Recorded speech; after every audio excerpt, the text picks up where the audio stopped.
PM. Madam Clerk, may I have a roll call, please? Committee Member Duijiak. Present. Committee Member Woodham. Present. Committee Member Morocco. Present. Committee Member Narayan. Present.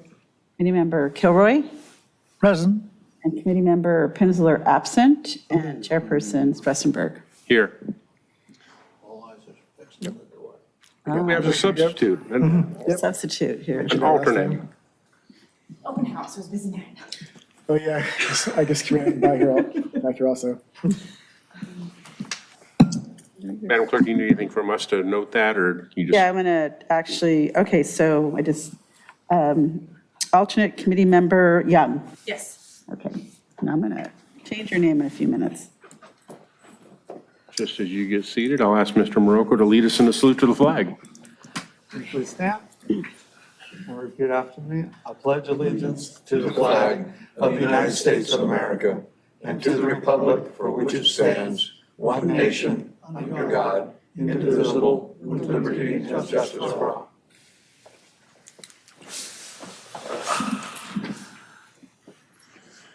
Is there a motion and a second to approve the order of agenda this evening? I have a point of order on, or point of information on the approved order of agenda. Who made this agenda? And the reason I'm asking is we had a presentation that was in front of the council last week, and it would seem that you'd want to have a report back from the people that were presenting as to what happened during that meeting. So I'm just curious how this agenda came about without that being included.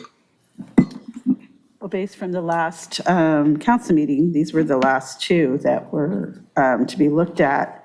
And we provided the agenda on Monday to City Attorney Michael Webb and also the chair. And we got no response by 5:30. And we so have went not ahead. done that in the past. Yeah. Okay, so is there a way that we can actually get a report back from the chair and the other people who were presenting about what happened with the council and where they're going with that?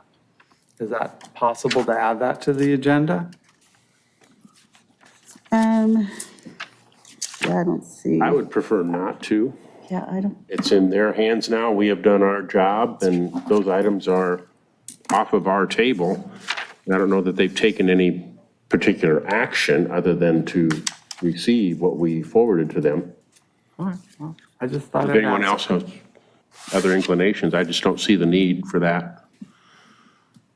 On one hand, I guess silence is golden, right? Because if they had some major objection to what we presented to them, they would have, Yeah, like previously, come back to us or made some kind of motion to have us do something additional or whatever.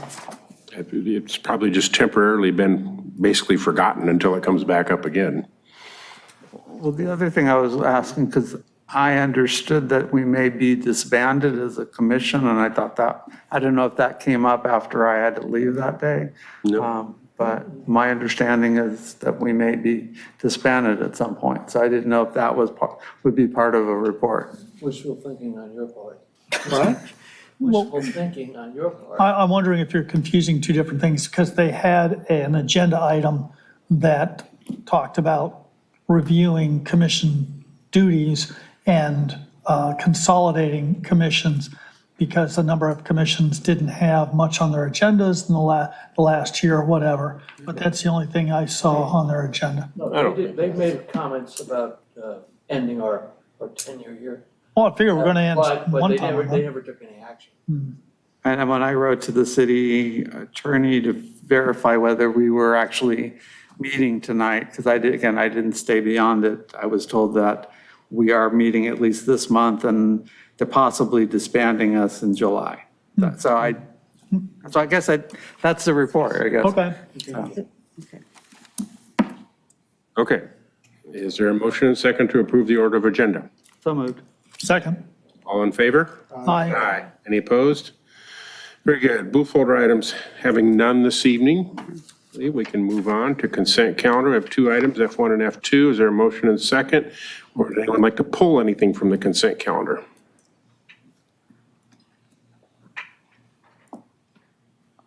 I did have a question about F2, so if you want to pull it, that would be great. Make your motion? I don't have to make a motion, I'm pulling it, so. Well, but it did, okay. Well, there's a So you- request to pull item F2. Is there a motion second for approve item F1? So moved. Second. Motion second, all in favor? Aye. Aye. Any opposed? All right, excluded consent calendar, item F2, Mr. Morocco. So we get really detailed notes about our meetings, which really aren't in the nature of minutes, but it seems that since our agenda is fixed well in advance, is it possible to get us and the public a copy of the agenda and items on the agenda more than the 3 days, say like a week in advance, since we know what's going to be on there? I mean, the 72 hours is the minimum. Is there any reason we can't have it a longer period of time in advance? For the minutes, is that what you're, For the whole agenda packet? no, we don't have the time. I mean, I'm sorry, it's like, we're dealing with getting the stuff for council each week. And in the minutes I got, the ones for April, I just got like the day before, actually on Monday, and reviewed it real quickly and put it on this agenda. So pretty much after we leave here, based on the discussions, you should have an idea what we're going to be discussing at the next meeting. Right, so if you put the April 25 minutes on the agenda, you can blue folder it still if you don't have it in time before. But I'm trying to understand why we can't get it, if we know what's going on there well in advance and not just the 3 days. And if you're telling me it's because you're doing council stuff, you're doing council stuff all the time. Yeah, but we're doing it the day of, and it's just a lot of work. I mean, at this point, we don't have that procedure. If you're going to want to do it, everybody else is going to want to do it. So, and we don't have that flexibility. It's just too hard for that. I would love to see the same thing and have more time on these. We all would, I believe, but knowing the workload, and I wouldn't even want to set or indicate a precedent, oh, well, the charter committee gets theirs 6 days in advance. Why can't we get that? So it is the nature of the beast. I can answer those questions. But our meeting minutes are much more detailed, and you really do need to watch the video to get the flavor of whether the minutes are even accurate.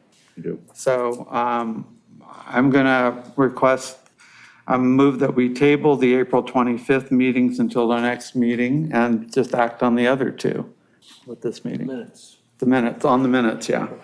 So that's a motion. Yes. Second. There's a motion and second. All in favor? Aye. Any opposed? All right, so we'll continue, that continues only the April 25th to the next meeting. February and March are approved. Is that correct? That's That's correct. your understanding? Thank you. All right, public participation on non-agenda items. This section is intended to provide members of the public with the opportunity to comment on any subject that does not appear on the agenda for action, limited to 30 minutes. Each speaker will be afforded 3 minutes. Is there any member of the public that would like to address this committee on non-agenda items? Anyone on Zoom or e-comments? None. All right, hearing none, we will close public participation. Item I. Items continued from previous agenda. First one, I1, discussion of possible action regarding reviewing sections of the charter and anywhere that mentions any derivative of the word publish. Sections are as follows. I won't read all those out. They're listed here. They're extensive. I believe, Madam Clerk, if you would, do you want to lead this off? You're the one that's had initiated this, or is there any other member that's dove into this? Yeah, I'm going to have the city attorney. This is where it's is related to where it says publish all over the charter, which, nowadays, a lot of items that are published are usually on the website. Your name badge is up there, though.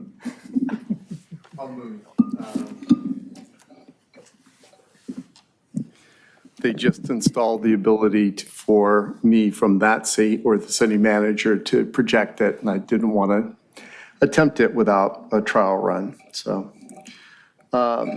members of the committee, as you recall, we talked about this multiple times, and it's unfortunate not unfortunate that committee member Young is present, but it's unfortunate that committee member Pinsler isn't here because he was one of the most vocal about this and interested about this, although it, as the chair correctly stated, it came from the city clerk initially. And we'd talked about, and if you could show presentation. There you go. Okay. In your materials, you've had, when we talked about this, I think from the beginning, the Arcadia City Charter, and they amended it in 2022. And I won't have you read the whole thing until I go on to the next slide. And what they did was they split it in two. So they said publication of legal notices and other matters solely pertaining to the municipal affairs of the city, except as otherwise provided in the charter by or by ordinance of the council, may be accomplished by posting in 3 places and posting on the city website. And what you had asked me to do, and what I've done, is the reason for that, the rationale for it, is that there are numerous definitions, and they vary in times, and requirements of publish, and the requirements of publishing contained within state law. And as we've talked about extensive, well, let me go through this, but the second part is if things that are not solely pertaining to municipal affairs shall be published in a manner consistent with the applicable law. So in other words, and this implicates what we talked about, Article 11, the home rule provision, where if it's a matter of purely municipal affair, then the city, either through its charter or through its ordinances, resolutions, or other rules, that takes precedent over the state. However, as the state is prone to do, they can preempt municipal laws or charters if it's a matter of statewide concern. And there is no definition of municipal affair contained within the Constitution. And it's sort of like moral turpitude that we talked about in the past. It's a case-by-case interpretation. And so this is an area where the clerk and committee member Pinsler are right in that people are going far and far fewer people are going to the legal notices in the local paper to get their information. And the city posts as required, but then they also put it on their website. And so things will change in the future, I imagine, at the state to change the definition of publish. But until they do, what you may want to recommend to the council is the Arcadia version where, hey, if it's a matter of purely a municipal affair, then we can publish it that. And we don't have to go through, you don't have to go through all the different policy implications involving specific types of notifications. So for example, in our charter, we use the word publish a lot, as the chair in your agenda title lays out. However, sometimes there's a separate requirement in our charter. So for example, ordinances, there's a specific requirement that it be, published. And there may be a good policy reason because those are not everyone, although most people have access, not everyone does have access to the internet. And some people do use, peruse the legal notices. We in fact found out about the foreclosure, non-judicial foreclosure sale of AES from the legal notices in the Easy Reader. So sometimes it's still necessary to have that. And because an ordinance sets out what could be a criminal action from then on if someone violates it, it's important to, err on the side of additional notice. So if you basically use language similar or the same as this or recommend that, it will leave the city future flexibility to publish and give more more certainty. Hey, if it's only a matter of, as the case law develops, if it's only a matter of municipal affair, great. The council can post and put it on the website or otherwise set an ordinance of what they can do. But if it's a matter of statewide concern or unknown, then, we'll go with the statewide definitions.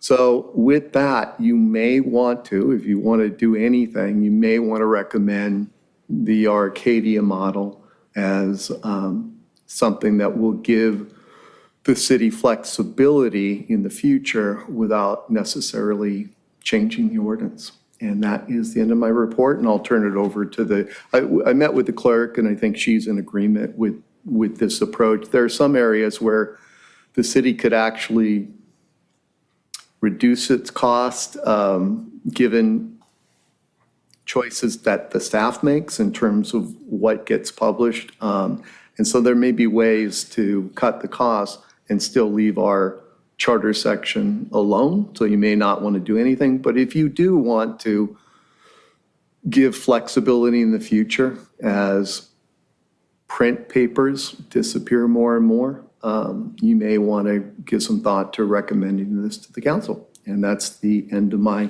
report. What would be an example of municipal affairs in relationship to publishing, such as, let's say, for contracts or open bidding?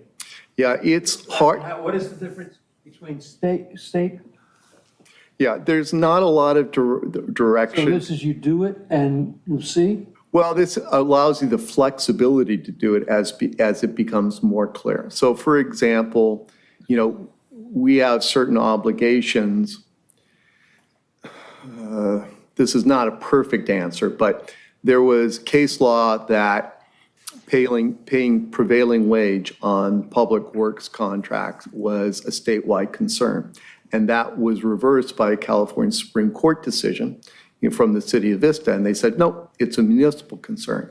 But then the state said, okay, it's not a statewide concern. We can't preempt you. The state passed a law that says if you don't pay prevailing wage on your public works project, then you lose all eligibility for all state grants.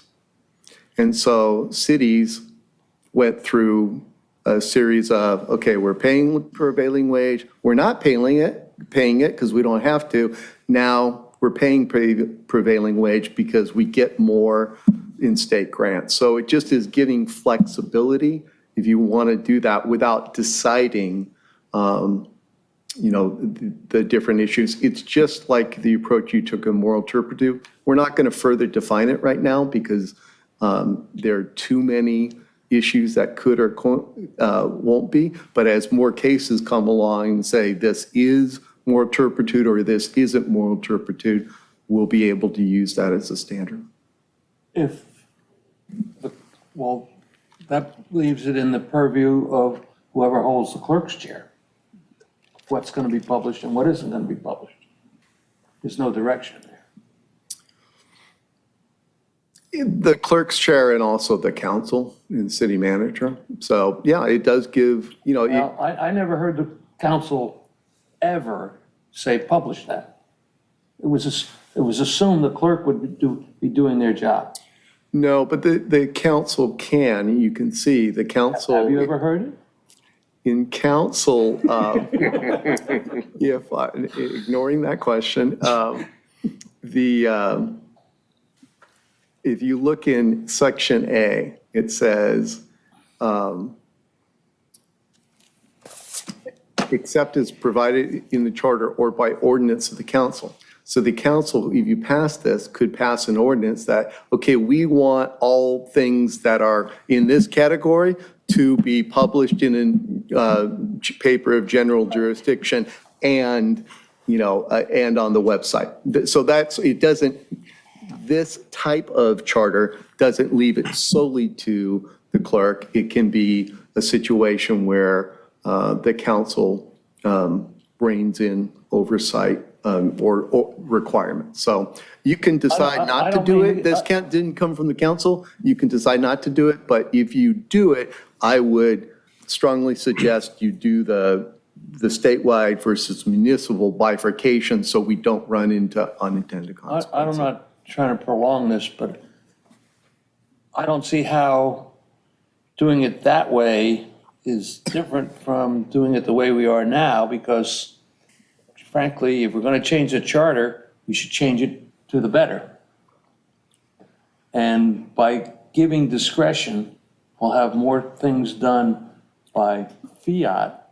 And now we know how to report fiats, and that will happen. It lacks transparency. So I'm not arguing for this. I'm just to be clear, you're asking, but I'm I'm just not bringing it up arguing as- for it. I'm just as saying, devil's if you do it, advocate. do the bifurcation. But you could totally not do it. Okay. Mr. Morocco? So what I'm concerned doing it the way that this Arcadia City Charter is done is the record-keeping requirements. Right now, a third party is the one who has the records.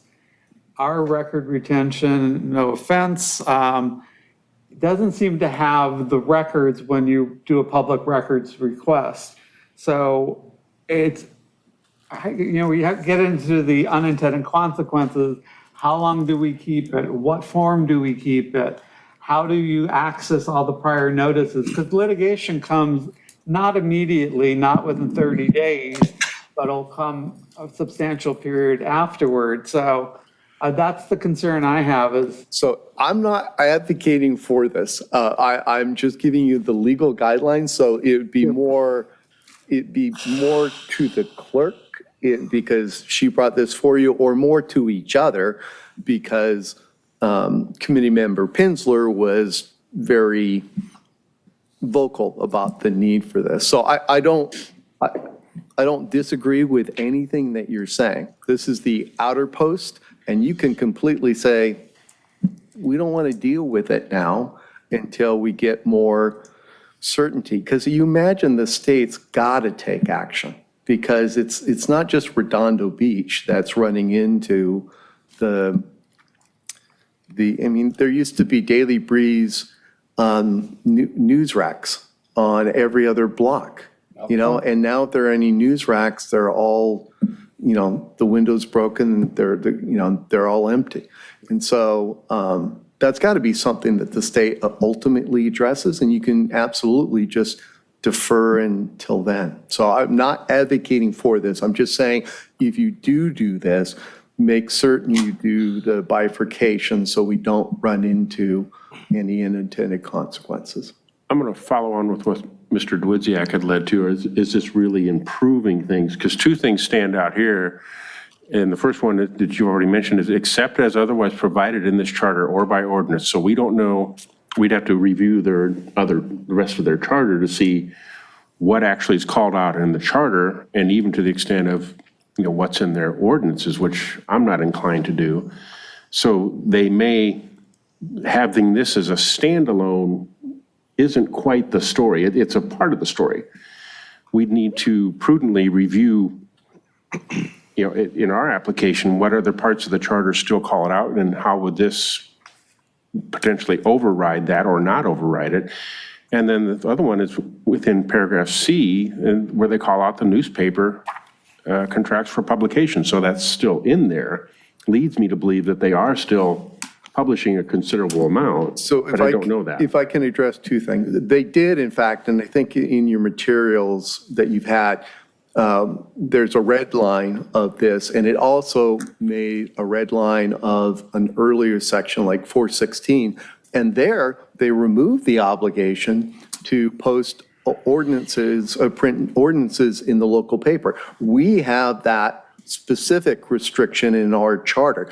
And so that's a correct point that in terms of they call out. I think C is more applies to under this bifurcation, they're printing all the stuff that doesn't fit clearly within municipal law. This is more a forward-looking, and we just may not be there yet for all the concerns that each of you have vocalized. But just, if anticipating that committee member Pinsler was here, if he wanted to go headlong into it, the problem is you're really stuck with making certain you're not violating any state law on a statewide issue. So I don't disagree with anything you're saying, Chair. I think what you said, that is, currently there's no known state law that's been more or less declared as a statewide issue. Typically, when they're doing that now, they declare this as a statewide issue, therefore it applies to everybody.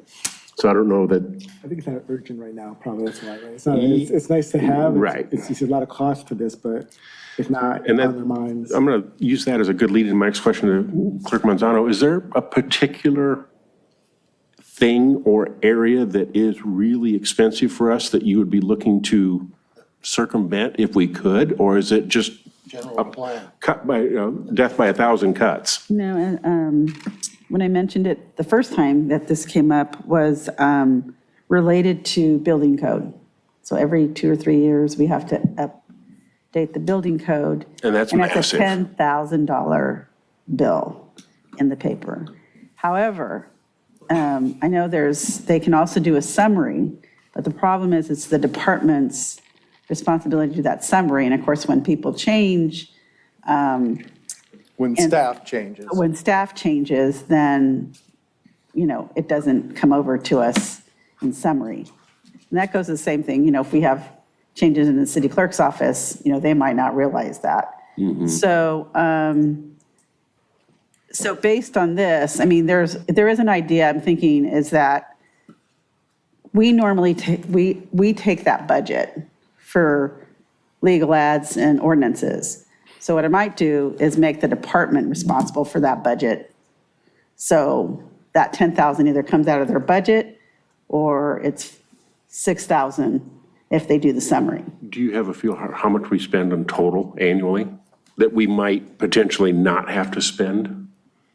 Or all the, are there other things other than that every 2 years, the building codes, I understand that one. I think what happened was the building code was not up to date for like 3 times. And so they pushed all 3 of them at the same time. And it was like 10,000 one year, another 10,000 6 months later, another 10,000. Okay. So, but now, it'd be every 3 years.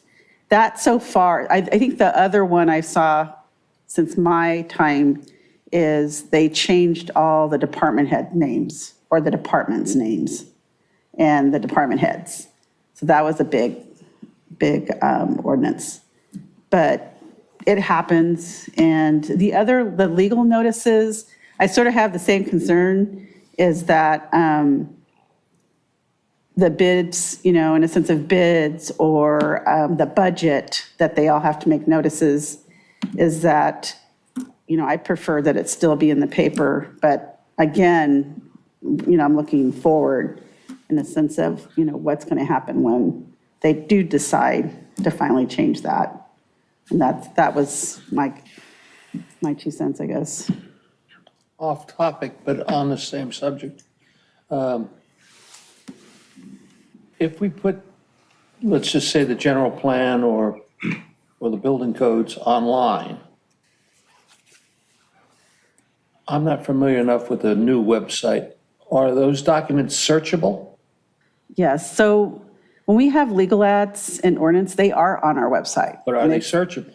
Yes, well, they're on the page, yes, No, yes, I'm talking about the document itself. yes. I think they are searchable. I'm sorry? They're searchable, Yes. The PDF, you searchable. can search most of the Okay. checks. These are the ones I've seen. they're searchable. I mean, I know how to How do you search. decide how big of an ad to put in? Because I looked in today's paper and there was one for the budget stuff that's coming up, and it was a relatively large ad compared to what's in the legal notices section. So do you have discretion on that? So that, sometimes the departments like finance or the city manager wants it to be more of a display ad. So they make that determination with the Easy Reader. What's a display ad? Like, is it, they want to make It's it a little that bit flashy? more bigger and, it's just, yeah, it's just Flashy. Flashy for just. flashy, yeah, for- it's flashy.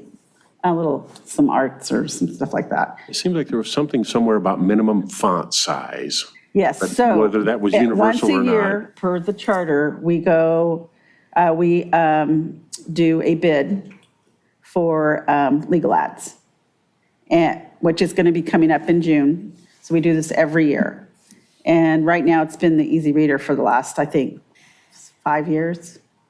And because the Beach Reporter is no longer putting their bid in, or do they, yeah, and then some of the other ones are expensive, LA Times, Daily Breeze. So that will be coming, and so we do it every year. And so it's based on columns per inch, and that's the rate that we get. And so sometimes what we have to do is, our ordinances or have space and a half, and so then I ask my staff, shrink it down. When we have a 20-page ordinance, that has to be put in the paper. So we try to do as much as we can to cut that cost. And that's it. So, but we do it Okay, so based on, going back to the original question, it doesn't sound like do we have a rough estimate of annually how much we spend on this? How much of a issue is this financially, on average? well, I mean, our legal ads is about 20 grand now. It used to be Per year? per year, Okay. and it depends on what's happening. So, So it's not insignificant, but in a lot of things, that's thickness of the line, yeah, because unfortunately. well, it's 20,000, but then when the building code comes in, now we make it 30. Tags onto that, on top of that, yeah. Exactly. Or if anything that's huge that gets changed. So, And how about, this says may be accomplished by posting copies thereof at 3 or more public places in the city. yeah. And so now you're gonna have to send somebody out physically Yes. to post these things, and do we have to post them once typically, or is it?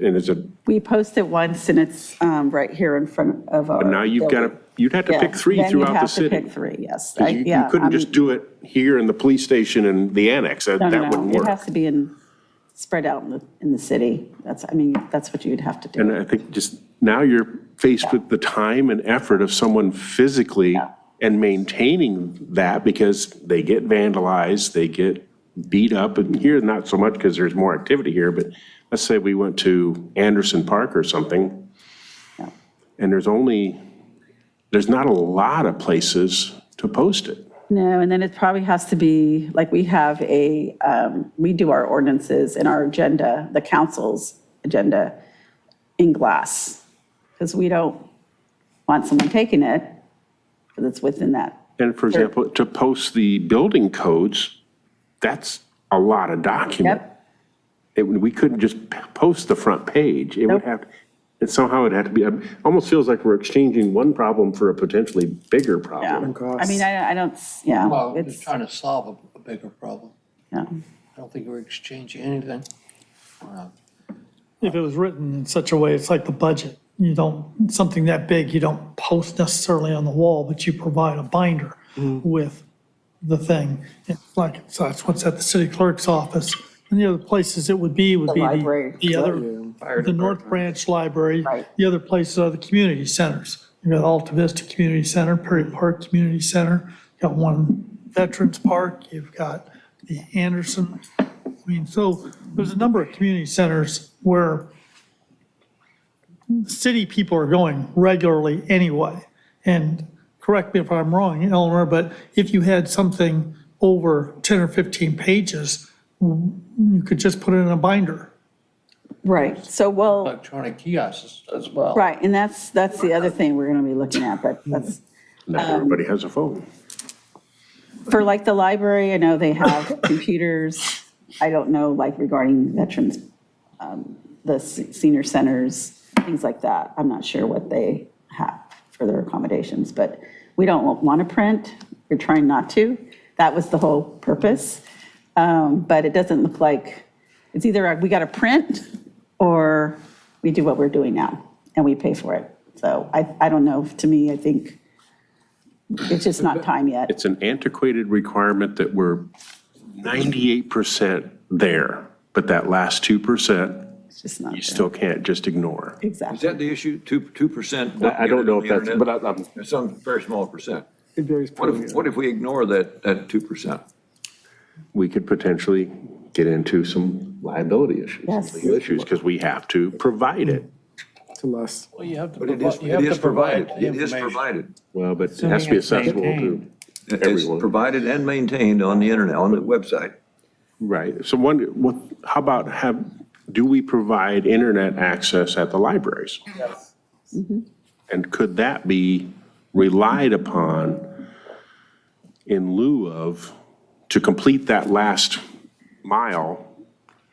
Well, you have the 24/7, so, you We know, don't have to, or we would have to have the 24/7. we do? Yes, That kills the community centers right there. exactly. So what used to happen Fire is, departments. we used to do it at the. No, I'm, We used to do it I at the- think we should be looking at things like, ATM kiosks. I mean, that are, you can build them into the side of the wall. It's a one-time thing. But when you have items that are more than 15 pages, Yeah. you're SOL, Why is that? period. Because you've literally run out of space. So he's talking electronic. Kiosk. Oh, Placing a okay. computer It's a computer. that is accessible Okay, 24 hours, sorry, like I an didn't It could ATM. be, you could just stand there and read it and, manipulate it with I'll just say a rudimentary keyboard. But the people who don't have a computer, are they going to stand at an outdoor kiosk and jigger with a 15-page document online? Those are the same people who'll be standing in front of the city hall here looking at the glass case. I think Realistically, they're not. they're not. And that's why I'm asking, is that a viable substitute? Are we just not there yet? Again, what happens? Is that what a cost happens? saving Yeah, itself? that we spend $40,000 to Right. put in, and you have to And maintain them. Maintain this support costs. We're not there. And they will get vandalized. Even at the school district, we'd have the ATM vandalized. I think it's a constitutional right anyway to be able to access, I think it's a constitutional right to be able to access the information and have it there. I have no argument that it's a constitutional right to see the information. I'm just disputing what form it should be in. Should it be in a piece of paper that they're gonna use it basically to wipe sweat off their brow? I mean, I don't get, if we're trying to modernize or change the charter, why aren't we trying to make it better or providing guidance that makes it better? I mean, that's the part I don't get. We're jumping through hoops Yes. to provide that 2% who don't have access to a computer. Or don't There want are it. part of that 2% that also can't come to a physical facility and read it. What do we do with those? And if we don't satisfy all that, then why don't we ignore the entire 2% and say it's online, it's provided, and that's the way we're doing it.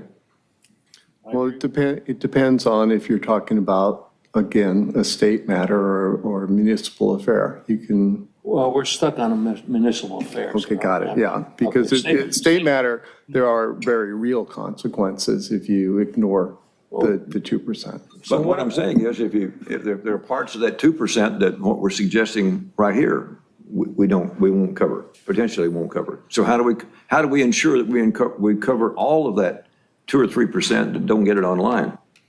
There may be people who, the way we're suggesting doing it may not apply to all of that 2 or 3%. And if we have a consequence for the 3%, we've got a consequence for the 0.5% or the 0.3%. Well, we're not limited to just the easy reader. I mean, it's supposed to be a general publication of general circulation. So you said they're mentioned, the only Oh, ones that can. it's the easy reader, whatever whoever, you do a bid every year, it's per charter. And whoever is the lowest bidder is Right. the winner. but you can get, for example, the Torrance, whatever the newspaper they have over there, you can put it in there. You mentioned the Times. There are other newspapers of general circulation that are out there that take legal notices. Right, but they've been. very expensive. Some bid, some don't, because we give them to LA Times, we give it to the Daily Breeze, Beach Reporter, and Easy Reader. And we get bids sometimes and we don't. But either way, so far, the Easy Reader, the last 5 years have been the lowest bidder. Just a point of information. Back in the day, when we did this, it was, Stone tablets? Easy Reader, no, it was easy, yeah, it was stone tablets, and the ships were made of wood, but the men were made of iron. So, anyway, make a long story short, you had the Easy Reader, and they had the Redondo Beach hometown news on their masthead. And the reason they had that on there, this is before your time. Yeah. Was because at that point, the law was, it had to be a paper that served the community, all right?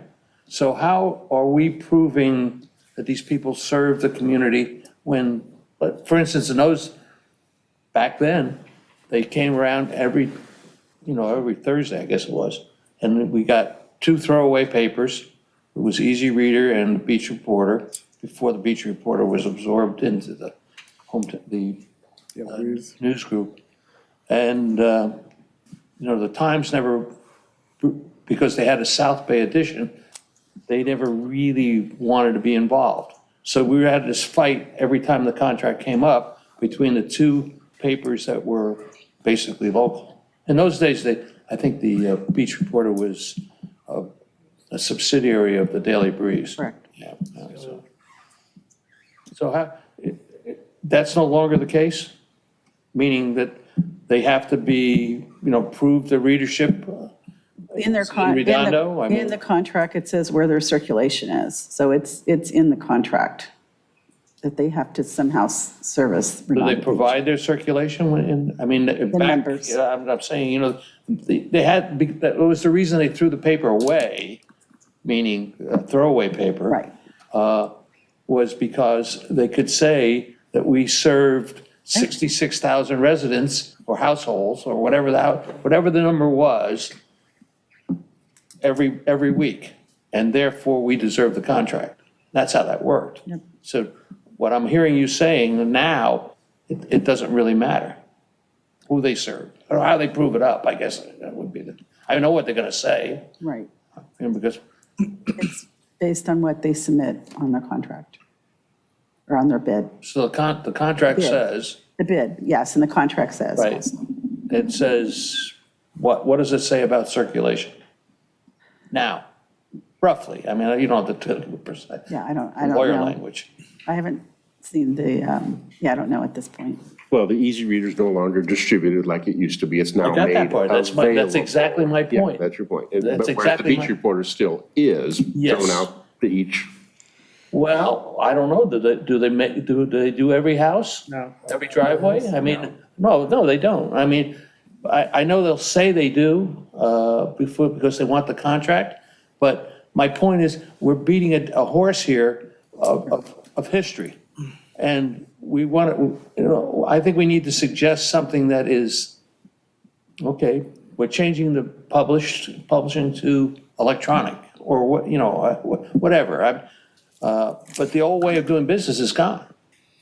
And I'm not sure how many people even, I think the reason the Easy Reader isn't a throwaway anymore is because the real estate people don't support it. He used to come, it had 15 pages of real estate ads, and it had, 10 pages of community news and 5 pages of other advertisement. I That's how know, people got their news. yeah, I know the Easy Reader is in my complex, and I'm in Brookside Village.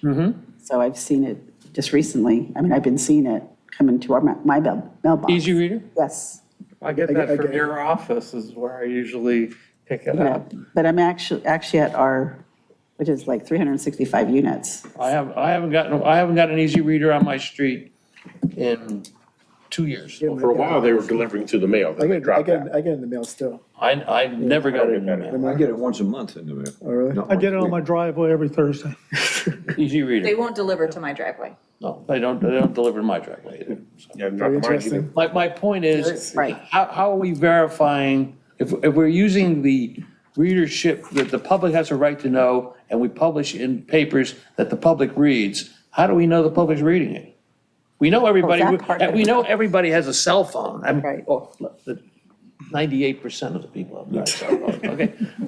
And 89% of the 90 are smartphones.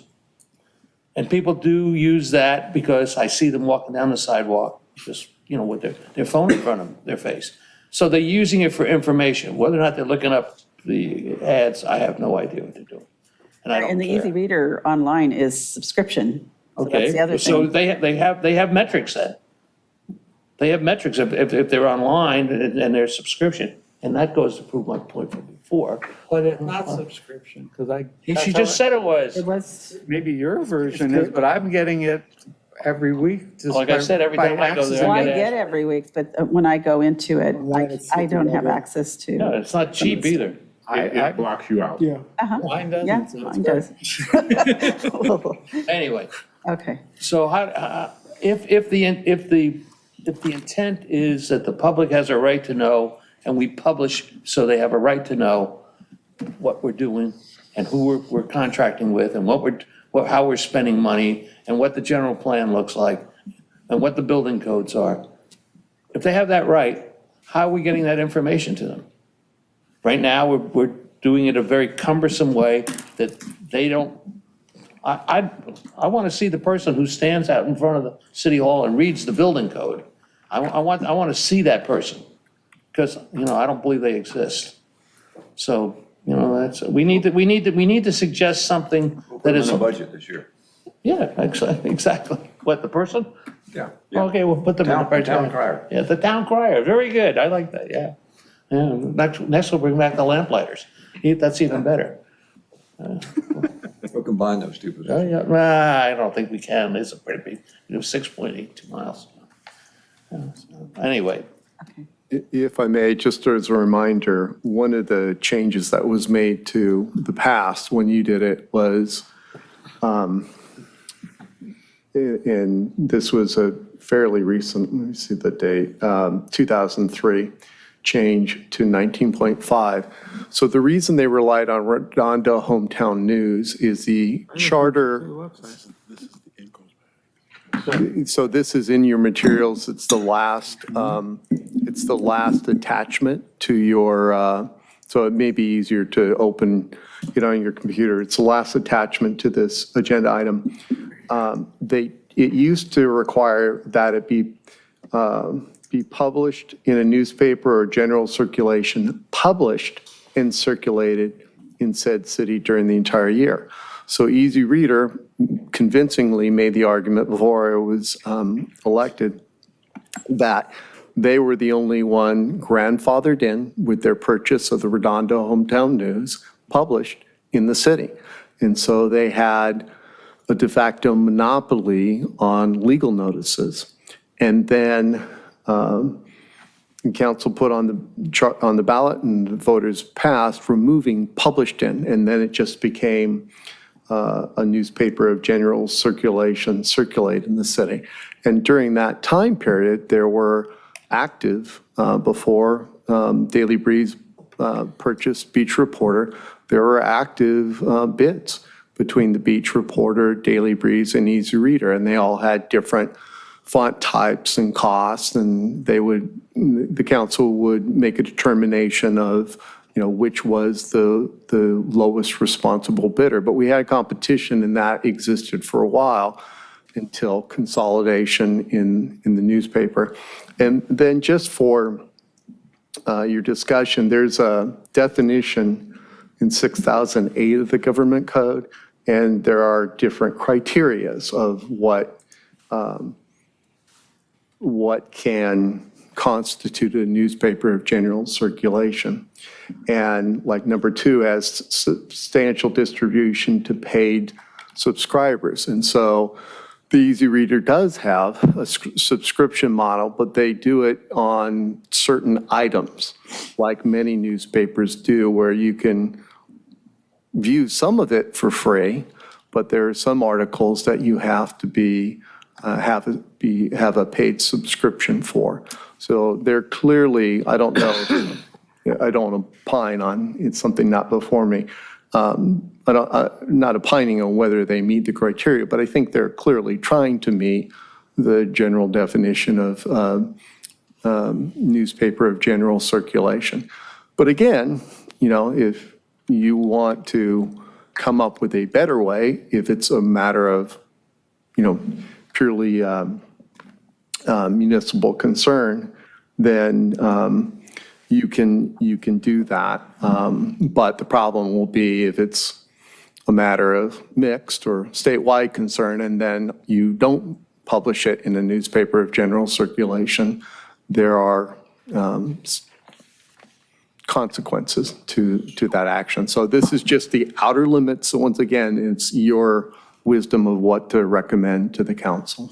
So would building codes come from the state and then we adopt them? We adopt them, and yeah, that's exactly. Is it then a matter of municipal concern, or would that still be considered a matter of statewide concern? It's complicated. It would be a matter of local concern, but we'd be in conflict with our own law. So for example, I was giving the prevailing wage example, and the city didn't realize it had adopted the prevailing wage by adopting, and it may have been the Uniform Building Code or some other uniform code.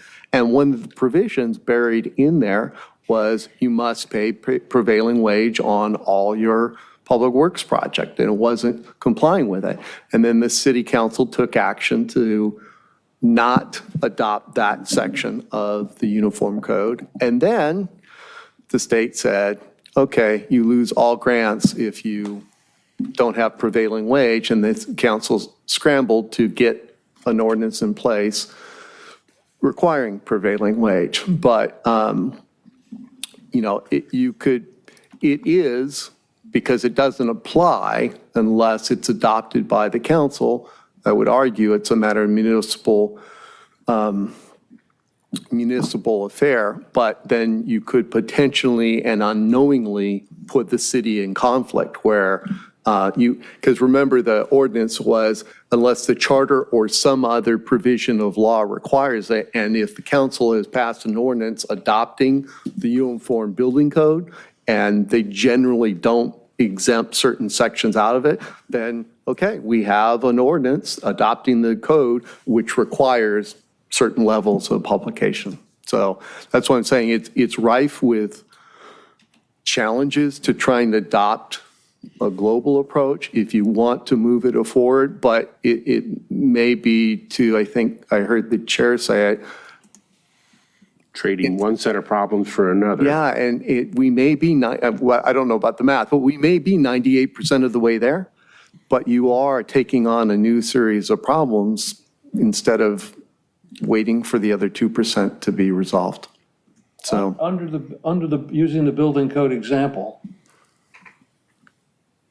how is that titled in the municipal code, using the building code? Is it the Redondo Beach Building Code? no, it would say, and I have to look it up, but generally it will say that you'll have a muni code section that adopts the Uniform Building Code. In the preamble? No, in a section that actually says, Well, yes. yeah, In the preamble of that section. And it'll be Maybe a as of an section. effective date or Right. something. Okay. correct.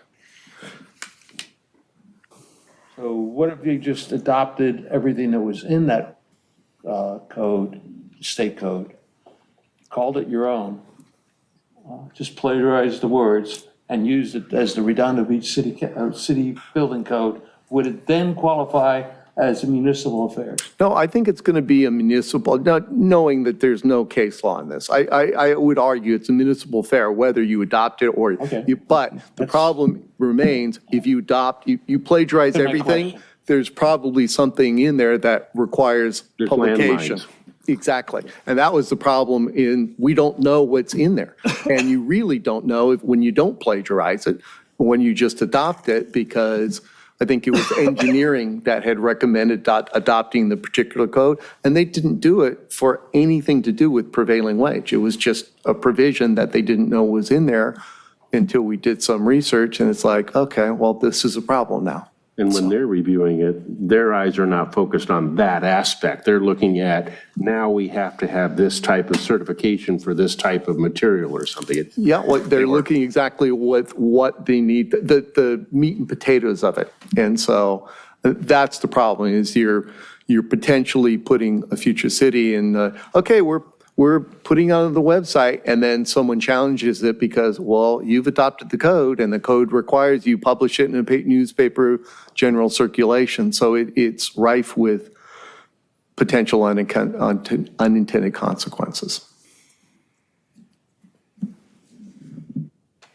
It doesn't change the fact, though, that the whole idea behind publishing is to get information out to the widest possible audience, of the 98% of people, or the 80% of people, or the 68% of people who are interested in a subject. That doesn't alter anything. That's what published means, all right, in its broader sense. So.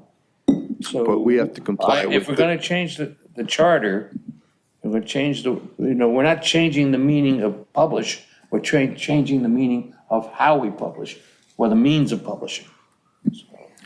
Well, you're maybe not changing the intent. No, you're not keeping changing with the intent. But you are specifically changing what the rules and requirements are. And it would be tough to do, not knowing all the different,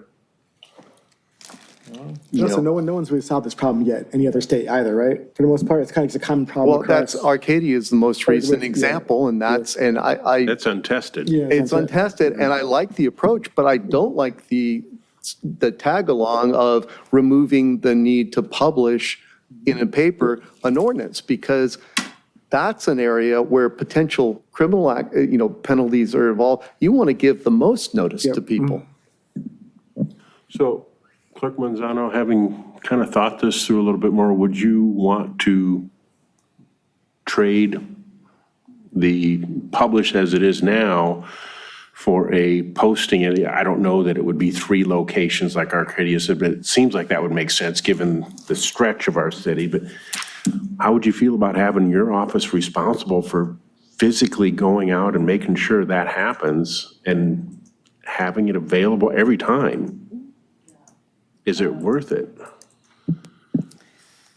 So the thing is the city clerk's office is really trying to go paperless. So it sort of defeats the purpose in a sense of, now we have to go print and go to 3 locations and put it. So that's the only thing, That's another point I hadn't thought about is, yeah.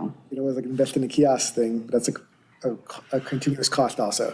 Right. So, I mean, we are looking at a kiosk here because we still print 1 agenda for council and we're looking at a kiosk here in the lobby, which is inside, and then a kiosk in our office.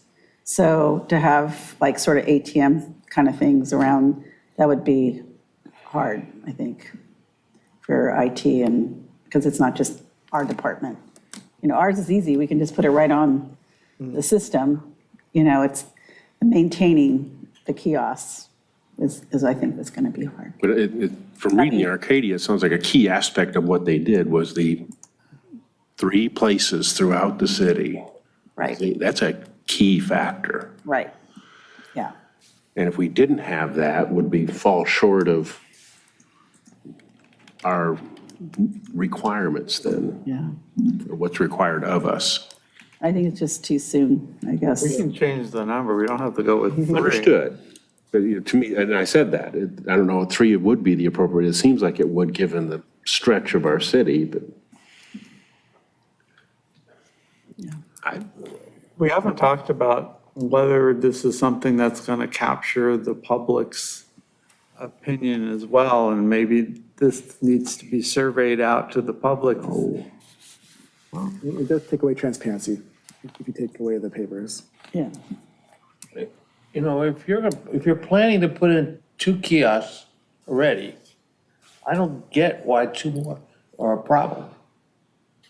Well, I'm looking at the next budget, not this one. I'm not, it And won't that's come out a- of your budget, I mean, it'll come out, you know, Right.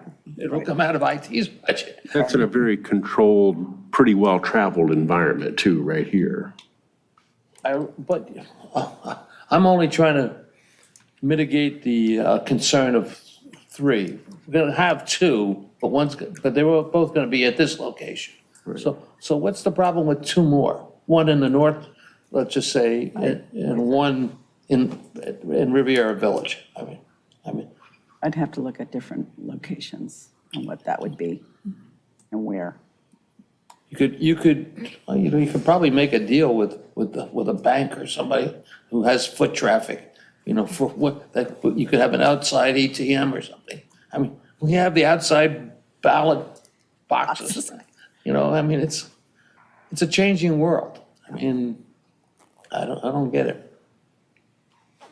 I understand the need to cover that 2 or 3%. Also, having been on the Budget Commission for a long time, I know that a certain extent of that is going to be wasted money. So if it's 20,000 or 40,000, a big piece of that is wasted because we're jumping through hoops to satisfy a part of the population that may not care. So the idea of polling the public or asking their opinion might make sense. Because if you don't get any of the 3% or 2% saying, yeah, I want to have some coverage other than the internet, then it's a waste of money. So, but let's put it, using your logic then. Let's just, for argument's sake, we have 67,000 people in this city, all right? How many people do you think read the agendas? That's a better question to ask. Yeah. I mean, that's the question you want to ask. How many people have an interest in their city government? That's the 2% is bigger than you think it is. So if you're going to be all things to all people, like I said, I mean, homeless people get phones free. If they, I mean, you could just, we either recommend going electronic or we recommend staying in the, I'll just say, 20th century. I mean, I don't really have, I mean, I know how to find the agendas. I know how to watch the, since I don't have a life really, the MTA meeting this morning on Zoom or on their version of Their Zoom. website, I'm sorry? on their website. On their website, yes. But my point is, I realize there are people who don't do that and they have no interest. If it was up to me, everybody in the city would serve on at least one commission in their lifetime. I mean, adults. But, people don't have that interest. So We're proposing doing it just on the internet? I'm not, I don't think we should go, I think we should get away from paper. And I think we should have electronic, I mean, we don't get paper here anymore. We get a computer, I have a sister who we have to physically drag into the 21st century because Is part of the 2%. she's part of the 2%, but she has no interest in government. Government to her is an issue. She wouldn't read the newspaper Yeah, if it came in that. She wouldn't read the mail if it came there. Exactly. So again, we're spending 20 to 40,000, spending some amount of money satisfying a part of the public that doesn't give a kid, that they don't care. They're not going to follow You it see, but we're anyway. not allowed to say that. That is the So- beauty of being a government agency. I got that part. So all I'm saying is, you put it, it's like a free donut. You put it out and you say, it's a free donut. Somebody will take it, and not everybody will. So what I'm hearing overall is, I don't think we have a solid solution for this that we would present. We have some ideas. We've had an example from Arcadia that for our purposes in our city has its own pitfalls. Even that example, physical copies in copies somehow in 3 places doesn't seem like a viable solution. It wouldn't have to be 3, but I'm not hearing us coalescing around, this is our solution and this is what would fix it. We're not getting that, and that's fine. I'm not saying we would or have to. I think appropriate to look at this, but maybe, are you hearing anything different? I mean, I feel the same way. I mean, it's just, I don't think the time is now, maybe, I don't know. And we've got, I don't know if there's other examples like Arcadia, there may be a few, but there's not many out there, and they are untested yet. That's 2 years old. That's not very, Yeah, Although you probably could take this issue nationally. There may be some other municipality somewhere in the country that's actually coming into and taking care of this issue. So maybe we Well, just need. I know in California, we did a listserv, which we reached out to the cities, and they all put it into the paper. so maybe, It's all, maybe that's the action, is to try and get our cities to band together to go to the state and say, state, this is outdated, please get rid of this. yeah. So we've always done it this way is the answer.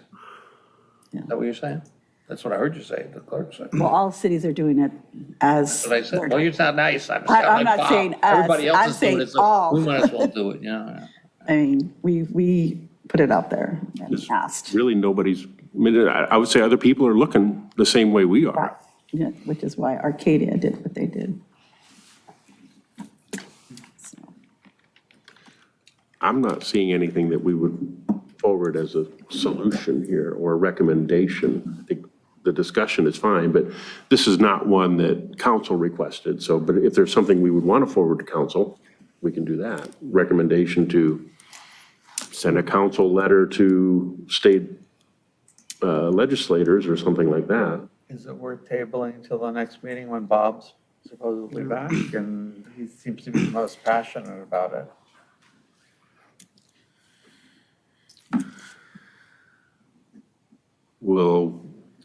We could.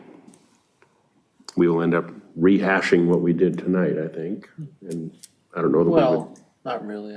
I've said what I've got to say about this. I think, we either have to step into the 21st century, or we just do business the way we're doing it. I don't see changing the charter if we can't make it better. I would agree with that. Okay, so, I mean, And I don't think we. That's a waste of money on the vote, on a ballot issue. I mean, it's And I don't think we found a viable, really. Exactly, no, Better. and like I said, I'm open, for the change.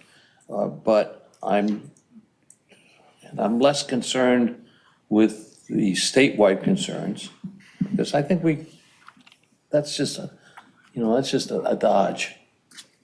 Interesting that we have a waste of money on the ballot issue to approve a Right. process that's also a waste of money. Right.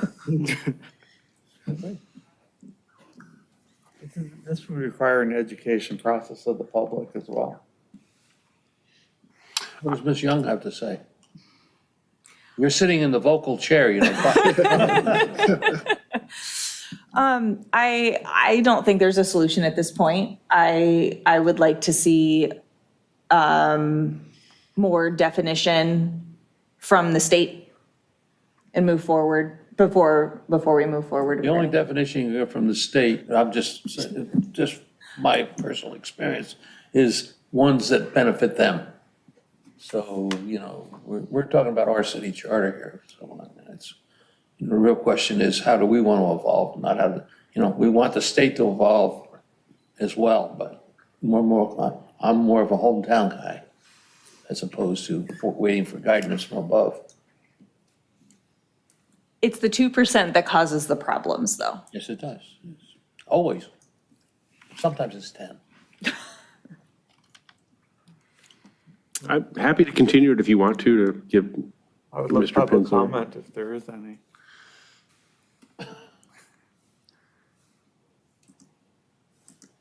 I have no- I don't think he heard that or understood that. They're speaking to you, young man. Oh, sorry. Could you Do you have anything you would like to say on this, or on any of this discussion about the word Come on publish? down. We'd love to hear from you. This is your chance to get There- comfortable speaking, and come on up to the microphone There are there. multitudes of people watching from home. They can't. At least 2%. So just introduce yourself and Oh. give your comments, questions. So, my name is Anthony Kobosh, and this is my first time doing this. So, I totally agree with starting going paperless, because I feel like now everything is like there's a lot of technology now and we are advancing. And I feel like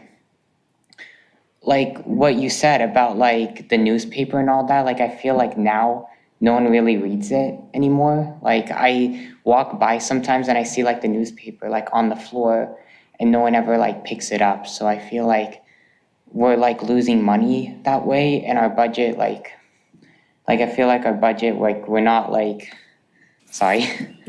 We're not we're not sorry. Okay. I feel like we're not putting our budget to good use if we're just doing our doing publication still on paper, because I feel there is other places for example Barnes and Noble, now there's Kindle and e-reader, and everyone buys books now online and reads them, and I feel like that's the smarter decision to do that online now. And So are you here as part of your class? yeah, this is part of my class. And you have to get a paper signed off, right? Yeah, And it's a paper. it's a paper. Yeah, Thank you. Thank you. Comments, you're yeah. welcome. No, we appreciate that. Thanks. You understand our dilemma. I think there's something to be said for having a third-party way of having something searchable. Whether, that's just not on something separate from our city website. Because when our stuff is posted on a newspaper, that newspaper is searchable for anyone, right? Anyone that wants to search it out can search it out. I think, If you subscribe. Joke. if you want to, though, if someone wants to, they can. And I think there's something to be said for having a third-party searchable option as opposed to in-house only.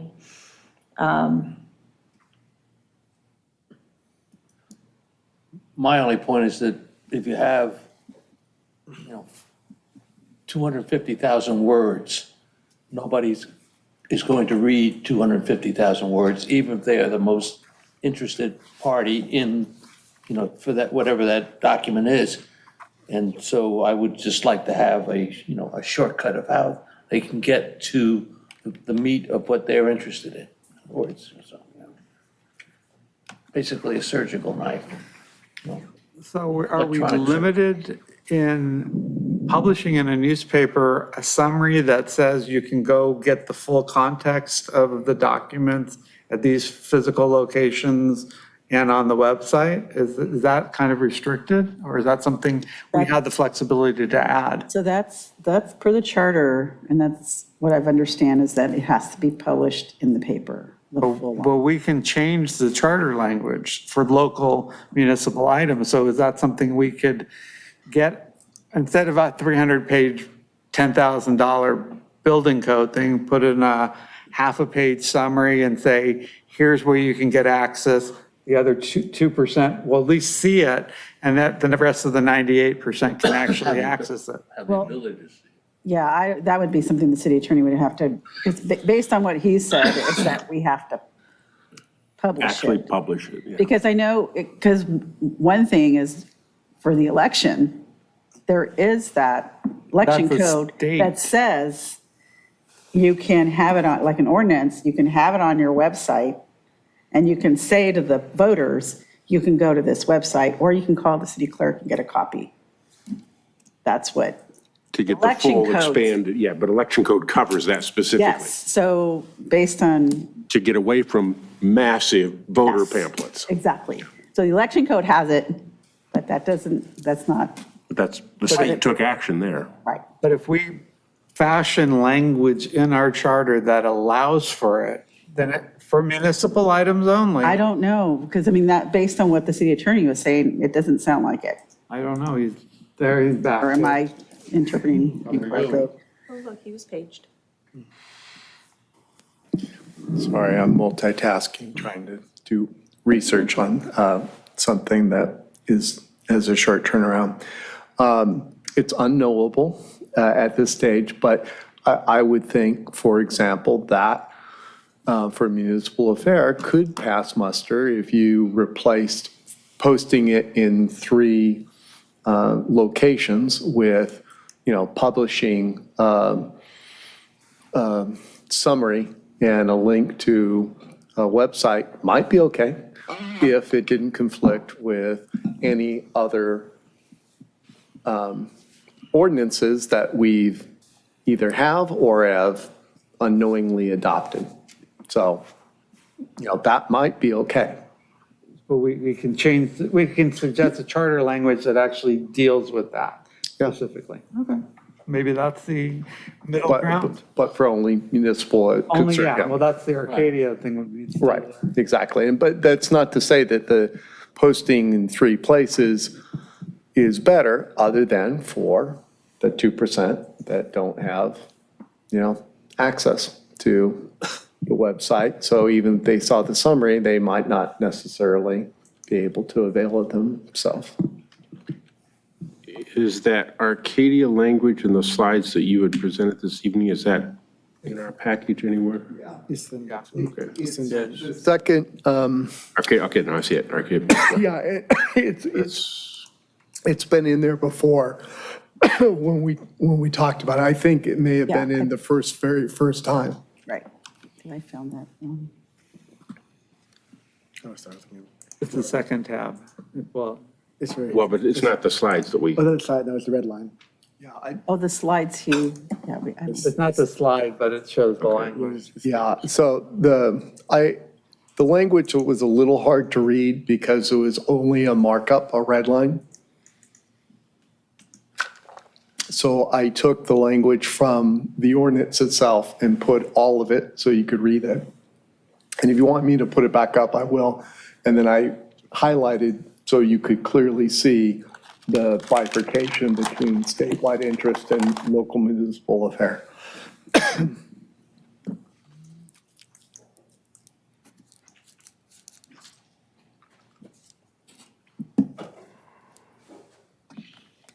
And sure, you'll also see in there's that 416 that I referred to dealing with publication of ordinances. I think you left your code book at the back desk.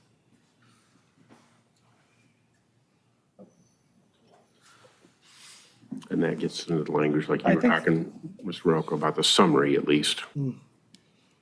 Oh, it does say a summary of each ordinance. 416 says that. But that covers your 2%. They can at least get the summary to start with, seeing it in the newspaper. Yeah. Save us a lot of money on the publication of it, and then I would still recommend having at least one copy that's generally available to the public, going to the library or something like that, so they can access it.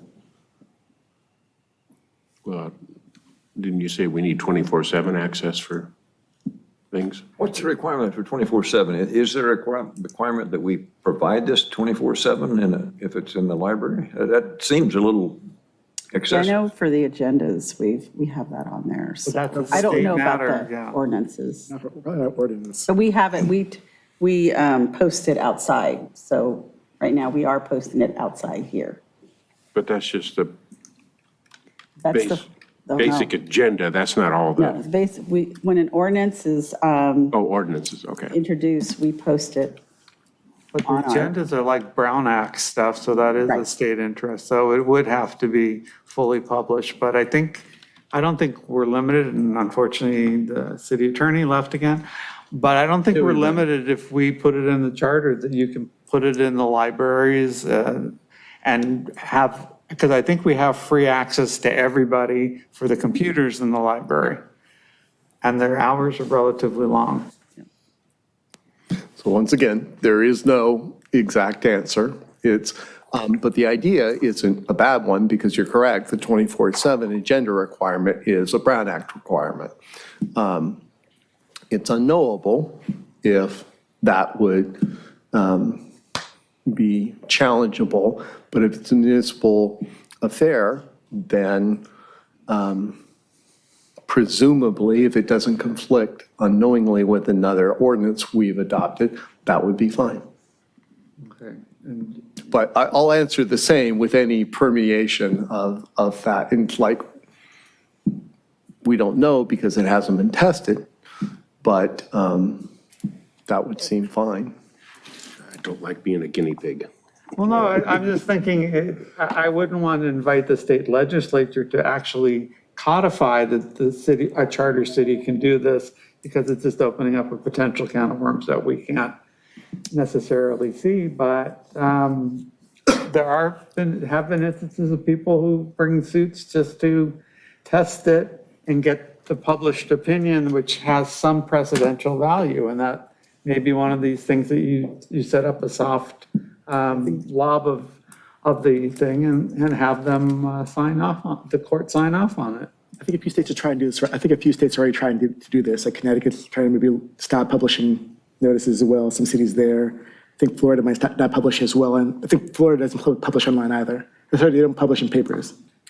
So some states are trying to push the limits. And I do think the chair's suggestion that you may want to just recommend the council write to the assemblyman and state senator and say, hey, it's time to change the state definition of how you publish, and then we can make any modifications to the charter that will go along with that. And that would be easier without setting up a challenge to. Only lawsuit, yes. Yes, but, you know, in 10 months and How many seconds? 9 days, I don't know what, you know, I may come to you and say, yeah, we should set up a challenge. Why hasn't anyone done that yet? So. And we could also encourage some of our sister cities to do the same. Yeah, Yeah. but ultimately, when we make a recommendation of the council, it's going to go, they're going to decide what they want to do anyway. So at least frame the issue so that they can act on it and say whether they like the proposed language or not.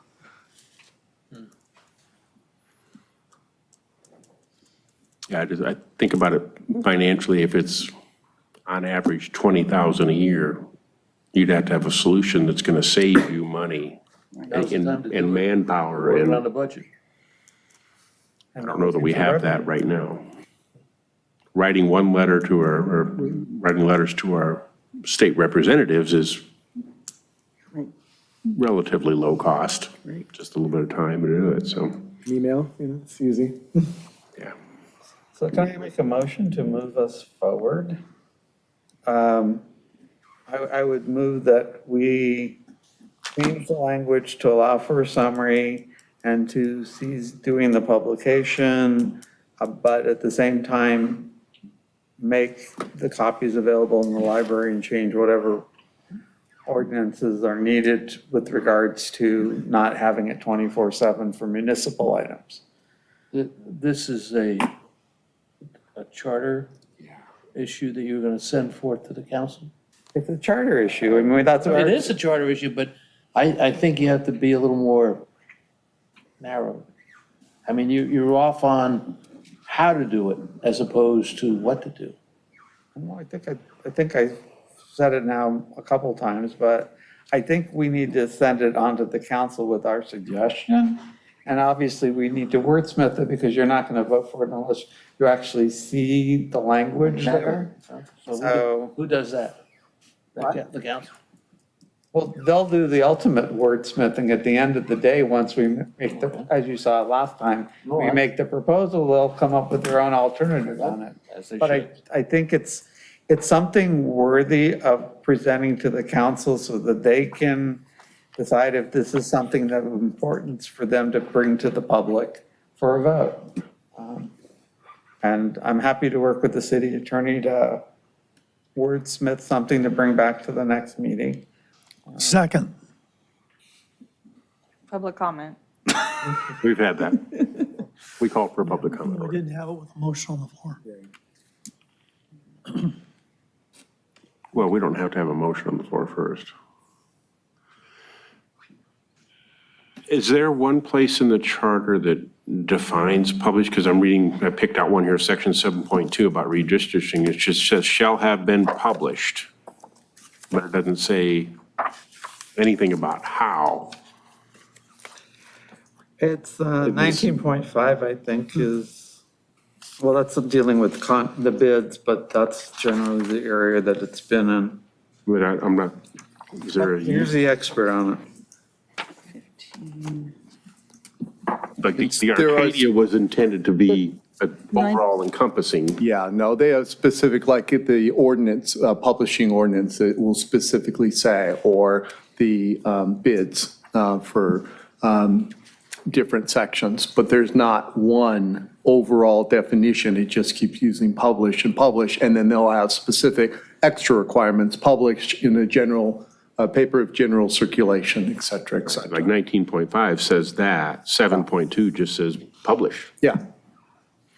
And, you know, that has always meant, there are state sections that say publish is a different term than printed, and they have specific requirements. So that was the only, you know, back when this was adopted, there was only, you know, one type of thing. So that's another aspect of this, as far as if we were to send this to ballot, how, it sounds like we would have to do multiple sections of the charter.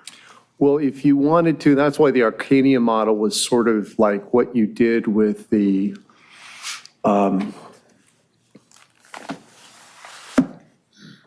instant runoff, in that you left it to the council to determine the rules, and then they chose ranked choice voting, and that's going to come back next month so they can approve the ordinance for it.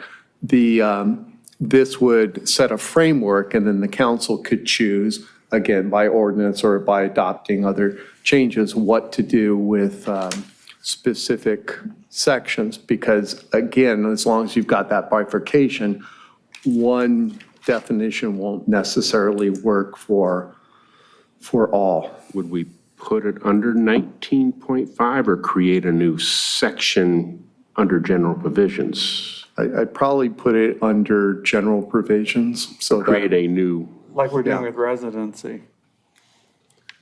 that's out of order here. But it's the same concept. You're trying to define a word that's not defined in the What I'm charter saying, with would something it be more. a second paragraph for 19.5, or would we create a new There's also 19. 9.15, which is ordinance. yeah, for ordinance, that was published at least once in the official newspaper of the city within 15 days after, from and after. So they have specific, and so it'd have to be more of a standalone. I wouldn't put it in 9, I wouldn't put it in 19, because those are dealing with specific examples. I'd do more the catch-all, but you have to decide what you want to do before we can decide where to locate it. Then it seems like we may have to additionally adjust certain other sections. Not necessarily, you could say as defined in this charter, published means, and then go from there. Because you don't have to then change all the other pieces. Well, but then the problem is you have statewide publication, and publish means one thing, and then with municipal affairs, publish means something else, subject to other ordinances. And so the Arcadia was a way to, if you wanted to change the charter to allow the council the ability to change the definition of publication as it becomes needed in specific sections without you doing the all-encompassing. Otherwise, you've got to decide which items are, I guess you could do one catch-all for statewide issue, publish means this. Well, publish means You can't do that. So for a statewide issue, publish. With the state law would be your language. Right, and then Ordinances won't make a difference. For municipal concerns, publish means this. Right. But then the state, but then your Ordinances don't matter at that point because the charter trumps it. but you're cornering future councils in to something that there may be other technologies. It may be, social media is more preferred over putting it on the website or posting it on 3 places in the city or publishing if you define it, as you've noted several times, it takes a lot to change it in the future, so. But it's your call, not mine. Not ours either, it's the council's. Well, but your recommendation, and then I can adjust. Yeah, we saw that with one of the pieces where you suggested something completely different than you suggested to us, so I have to go back and look. I was tired by the time you did it, but somebody made a suggestion, you said, yeah, that's what I would recommend. And anyway, I'm happy to work with you to draft some language and bring it back to this group. Well, so I think it's more important to get I don't think it's drafting time yet until this group coalesces around the idea. I'm always happy to work with you, but I don't want to necessarily draft something that isn't favored by a majority of the committee. And I would not be in favor, I don't know about others, but I would not be in favor at this point. I just want to make sure that Mr. Duiziak has an opportunity to actually see what the language is going to be. Well, then I'll write it.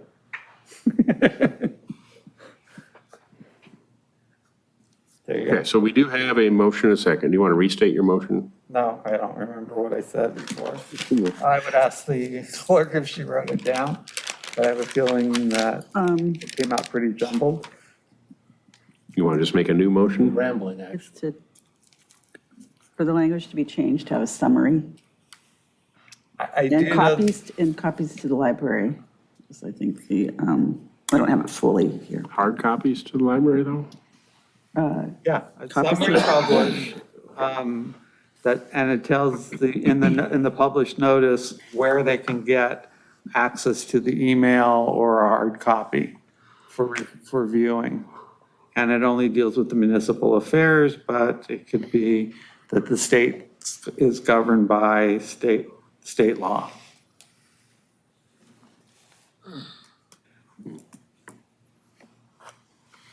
Or you can vote it down.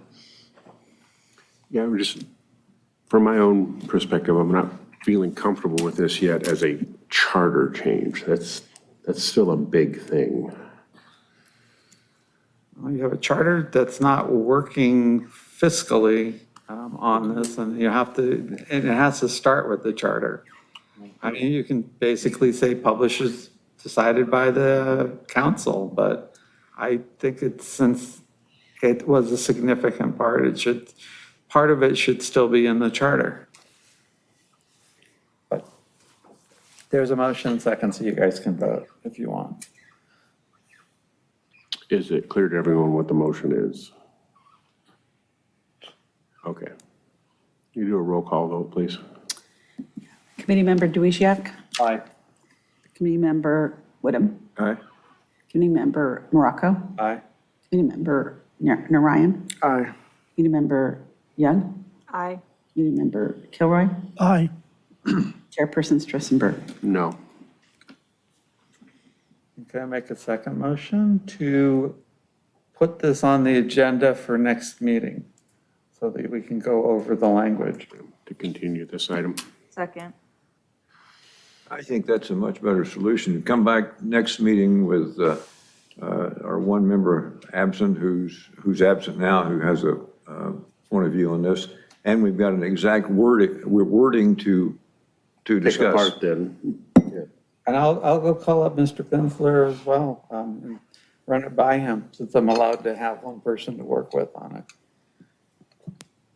And I'll touch with you. Yeah, if you, and we can certainly, I'd like to work with you and committee member Pinsler, after you come up with language to talk about it. I have a conflict. I won't be here on I think the 27th is your next meeting. I think 26. So it'd be important to do it ahead of time, so it's in the packet. Yep, 27.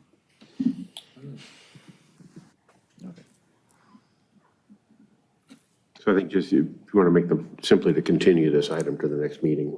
Yeah, I'll work with Mr. Pinsler and come up with some proposed language that we can add into the agenda packet, and then you can pick it apart and make your other decisions. Is there a second for that? Second. I already have a second, actually. It's, Young. All in favor? Aye. Any opposed? Passed unanimously. Thank you. All right, so we can move on from that one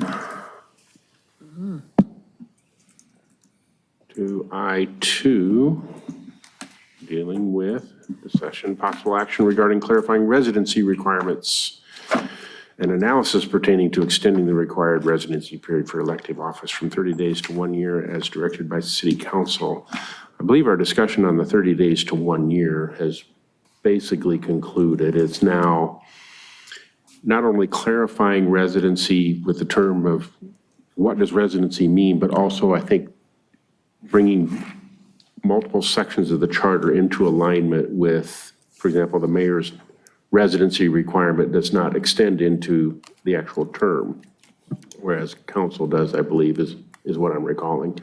So I would extend it to that as well, but that as part of the clarifying the residency requirements. I don't remember who was the key person talking about this. We have documents here, but Me, no name. Okay. So I picked the California Vehicle Code as one of the documents primarily to look at because it listed a number of different factors. And most of the other things that I saw didn't have different things that could be evaluated in determining what a residency is. The alternative to that is picking either an election kind of qualification or some other qualification that you want. But I think that the vehicle code actually has the most flexibility for us to make the determination.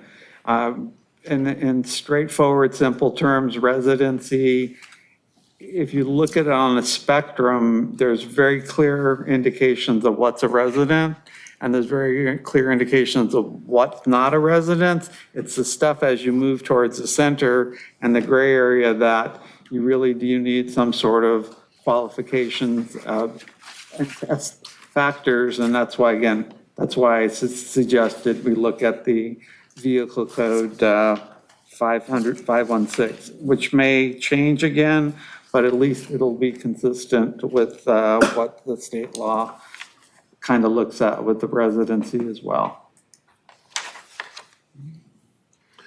And Mr. Duizak probably has some things as well. I do. The California Election Code defines residence as a pretty specific term, but it doesn't give a specific requirement, meaning like 30 days or, so I take that as a license to plug in a number. Now, I couldn't find anybody who had, for voting purposes, in the state of California, that had a current time period of residency that was more than 30 days. There were some people who had it, but it was overturned. Well, I think we had gone through that pretty Yes, well yeah, to we have, establish yes. that 30 is, We have. we don't see the feasibility of going to a year. Well, no, I'm not finished yet. Okay. For residency, to get in-state tuition in California, you have to be a resident 1 year from the day the day before semester starts. So there is some precedent for a residency. And I'm not really sure what the flexibility is, because basically speaking, like you said, nobody tests the water. But it is,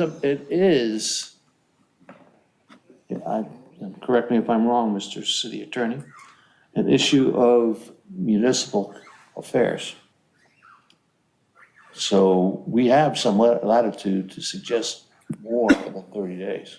On the same token, our Yes. local school district, the day that you're a resident, you can enroll in your local school district K through 12. Can't be a voter, though, if you're in a school district. You're not a voter in a school district, you're not an adult.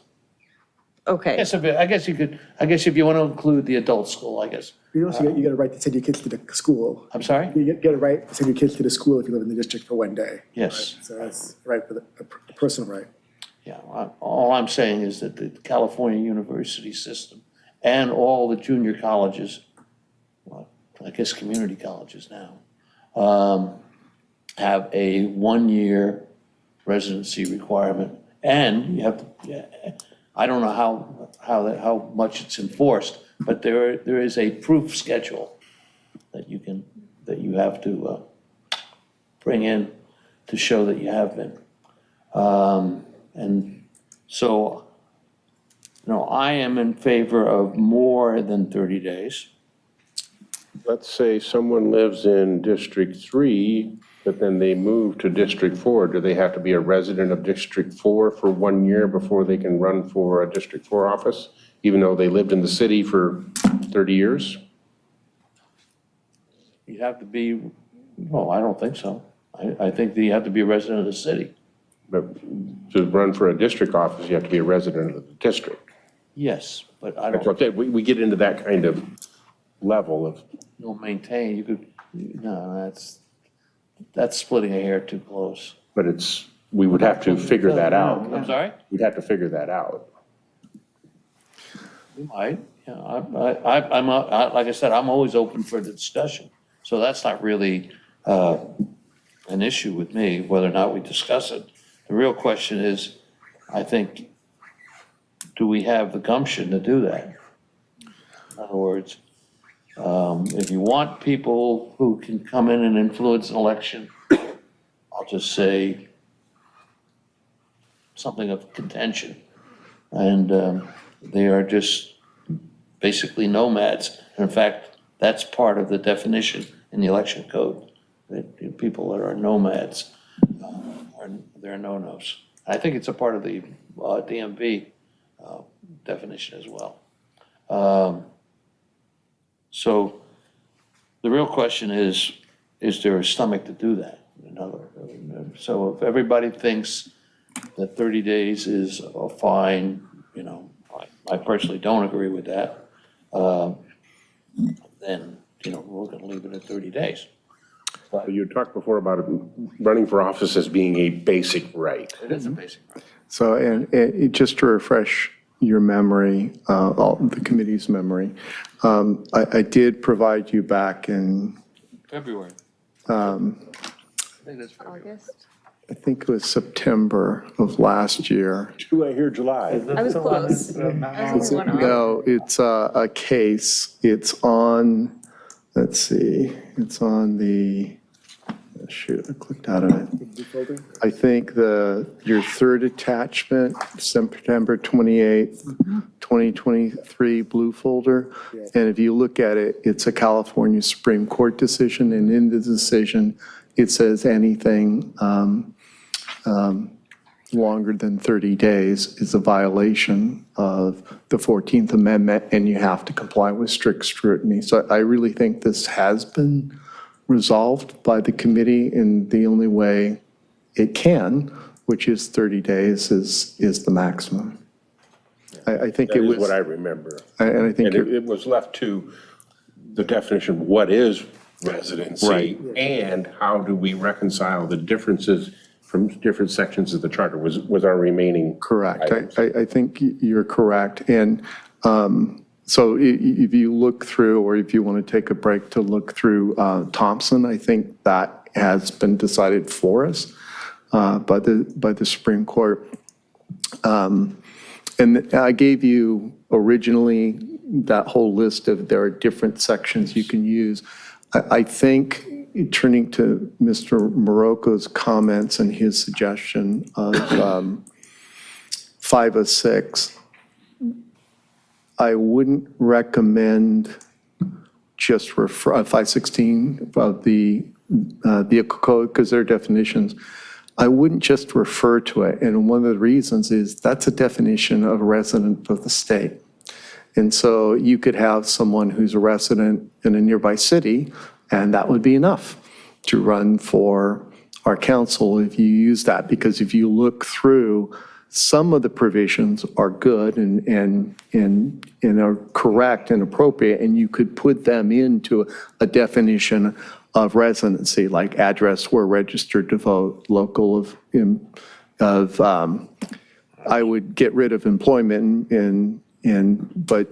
but then there's some payment of resident tuition at a public institution. So like qualifying for resident tuition at UCLA would enable you to be a resident of Redondo Beach. So it doesn't necessarily fit all of the sections. So I would take out the provisions. And so it can't be rewritten by the legislature. So pick out the top ones you want. And I like it primarily because of the I one, which lets you look at other factors that deals with temporary or transient. So when you have your homeless person who's lived in Redondo for 30 years and wants to run, that they're not eliminated. And I think we've had that discussion before too. It allows for people that should have the right to run for office, do have the right. And I think that brings it in. Yeah,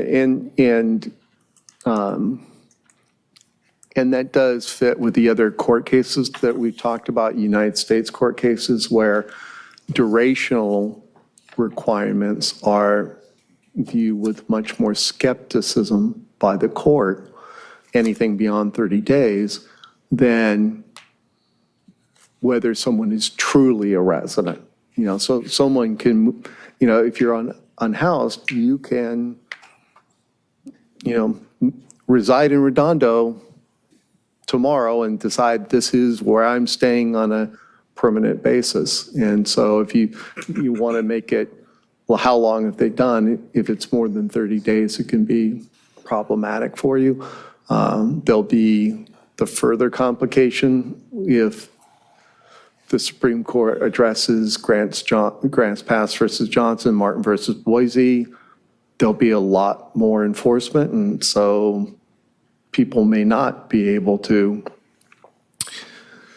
reside homeless in an area as well. So that's a complication. But so just if the committee is going to recommend 516, I wouldn't just refer to it. Some of the other sections you could refer to it because they're dealing with local residents. But this one, you have to take the things you like I, for example, and then tailor them.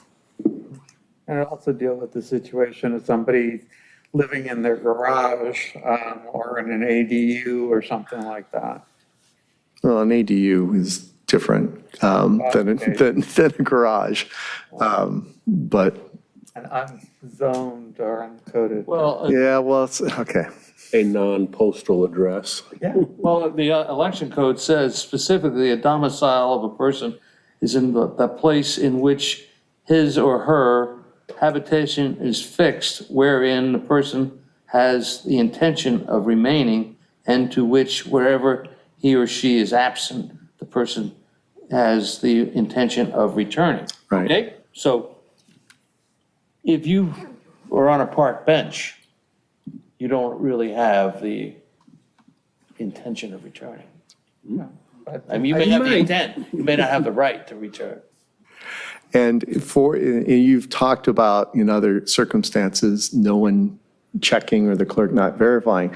There is one example, and I believe I brought this up, but maybe not, when someone was running for an office and the clerk consulted me and I said, she should verify because the address the person had listed was a boat where it wasn't legal to be a liveaboard. So the person was putting an address that couldn't actually be a resident, and this was years ago. I'm not talking about anyone remotely running or in an office currently, but, and it wasn't the current clerk either. But that would be, if you're saying I'm a resident and you're putting somewhere you can't legally live, that would be a problem. But we still And you run may- into the, I'm sorry, go ahead. Go ahead. We still run into the issue with the recent court case of, someone living in their car, and it is legal to Yeah. live in your car. Well, it's not legal to live in your car, but it can't be enforced against them currently. And that may change as of June 30th, and With the Supreme Court. with the Supreme Court. And it may just be time, place, and manner, and you still can't enforce in certain areas, or it can be like in the old days where, nope, and there would be the obligation on the unhoused person to raise the defense of necessity, which is still going to be a defense in California since 1998 with a case called In Re Icorn. So anyways, I'll turn it over to you. Mr. Wozniak, would you agree that we're settled on the 30-day matter? I mean, Thompson is not only explicit, but encompassing. May not like it, but I don't like it, and I'm not going to agree to it, because I think we should push the envelope. But that's neither here nor there. So I'm up for the fight, let me put it that way. I haven't drawn my sword yet. I'm up not to ready to cross swords, but if you want to, I will. On the fight issue, you're not part of the fight. You're just going to make a recommendation. I agree. And I assume that the council already has an idea of what they want as a definition, so. I don't know, there's another California definition, California Regulations Title 17014, who are residents and non-residents. And the term resident is as defined to include every individual who is in the state for other than temporary transitory purposes, every individual who is domiciled in the state, who is outside the state for temporary purposes. Now, if we extrapolate that down to the city, somebody can leave the city for the day, leave their park bench or their tent for the day and come back, But the answer is no, I'm not willing to give up the fight yet. I think it's a problem. I think it's a problem that sways elections. So, we don't have transparency. The voters often don't get to see what the pig really looks like. We dress it up for certain occasions and where in the charter do we define any particular place what resident is? No, that's one of the recommendations is have a separate general provision for it. We don't have it in the charter currently that gives a definition of residency. Is there a current section? That's correct, and that's the core of, I think, what you were tasked with on this issue. Right. And you have. And it may be best if you haven't had a chance to review now that you have the subcommittee's recommendation, to review the materials that, starting with the memo that I sent to you back in, let's see, January of last year, that sets out, you can skip the first part dealing with moral turpitude, but it sets out, there are different definitions. There are definitions of mayor for a general law city. There are definitions of council of general law cities. There were different definitions that came up with the issue of whether a a past elected official was living in the city, and because it's a fundamental right, it would be tough to do it when you don't have a definition. So it would be good for the future, whenever this comes up, for both the office holders and those challenging whether an office holder is truly still a resident, to know what the definition is. And I submitted in the past a number of different definitions that you could consider to recommend that the council adopt. In the memo, I mentioned a couple of the different government code sections, and I cited 2 cases that that you were talking about recently, that typical habitation is not required, but the court may view it differently if the person isn't indigent. So if it's a person living in a house in Hermosa who claims, I'm living in a park in Redondo, the court would probably view that as not true residency. And that was when we first brought this up, my focus was going to be, because it came up in the context of removing a council person. And the election code clearly talks about who's qualified to run for office.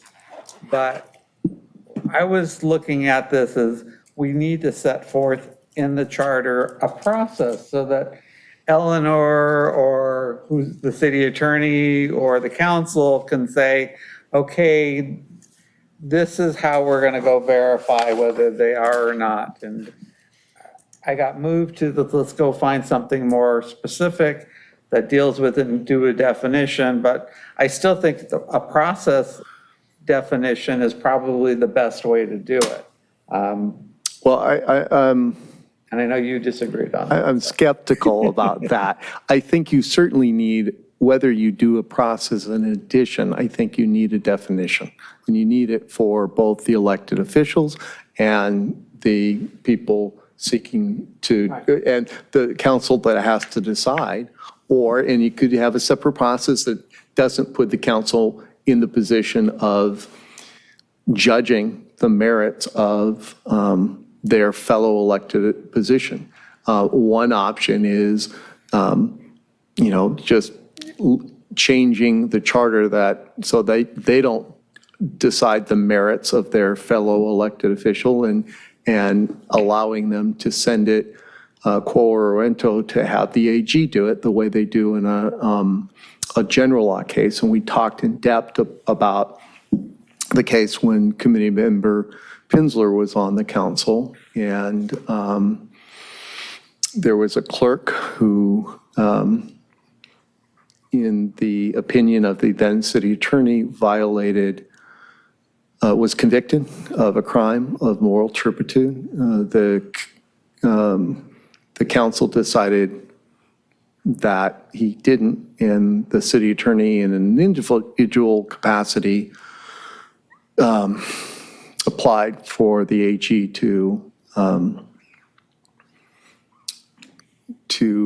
for permission, for permission to sue.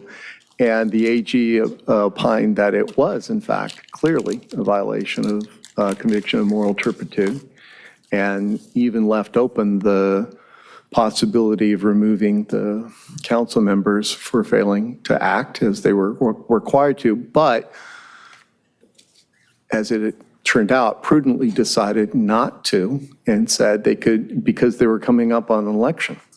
And Ms. Manzano was one of the candidates, and she and the ultimate prevailing candidate of Sandy Forrest beat the current clerk. And so it became a moot point in the future. But you could leave that process. So you could decide the process, but however you decide the process, whoever's deciding, or however they're deciding, they're going to look at what the definition is. And we don't have any definition. And so if you look at so I gave you the memo in January of last year, and then in February of last year, there's a comprehensive list, there's a list that took a long time to put together of multiple different city charters that have residency requirements. And then, 7 sample government code sections that have definitions of residence. You were focused on other issues at the time.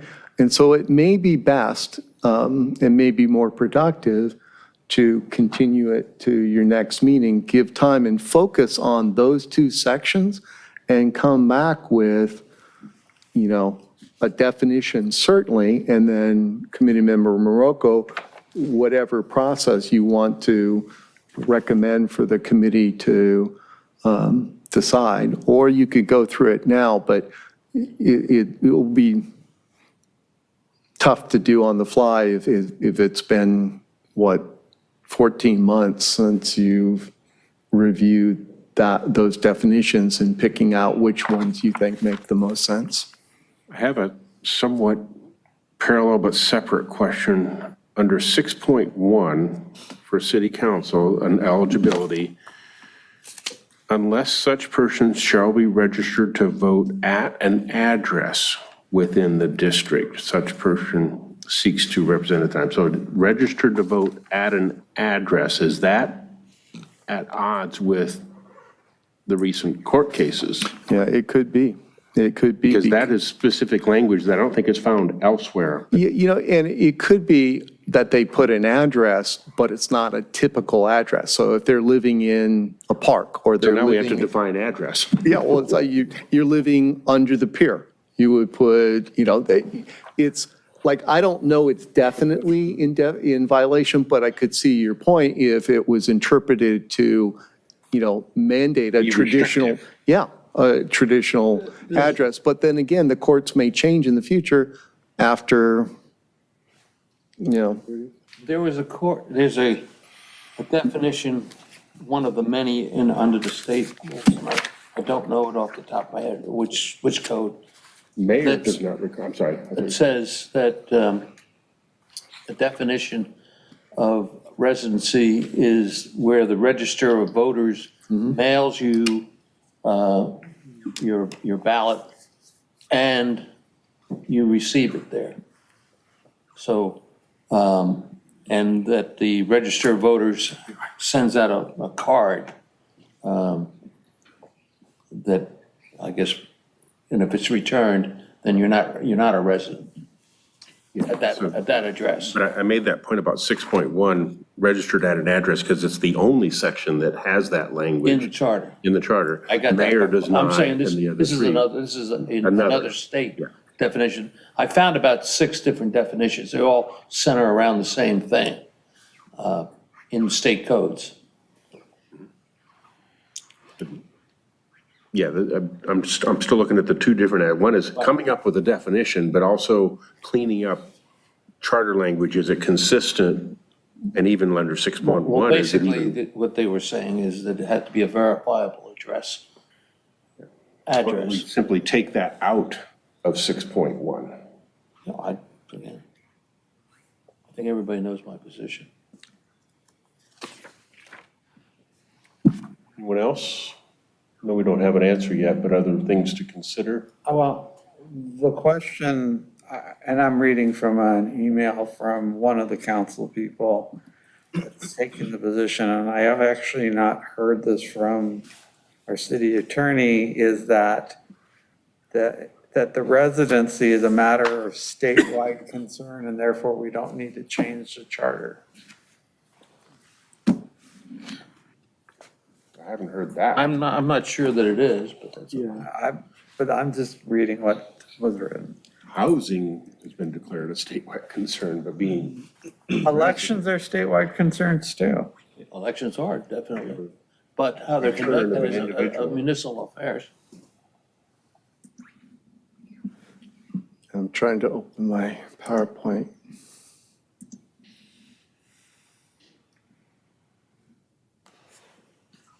And I guess our definition needs to be consistent with whatever the state says is a. I'm sorry? I think that what. No, this- I disagree with that, What do you disagree with? that it's a statewide concern. Oh, I And you- disagree with that too. And you may recall, we sued over SB 415, and we prevail where they tried to change, they required all charter cities who fell below very tough guidelines for voter turnout to put it in conjunction with the state primary and state general election. And the trial court ruled that they couldn't do that because it was a municipal concern. Now, the appellate court, which ultimately adopted our first argument, which didn't get to the second point of whether they could, which is it just wasn't written in a way that charter cities had to comply with it. But specifically in the Constitution, I'm trying to get to it to show you, in Article 11, Section 5. Ready? Yep. Go.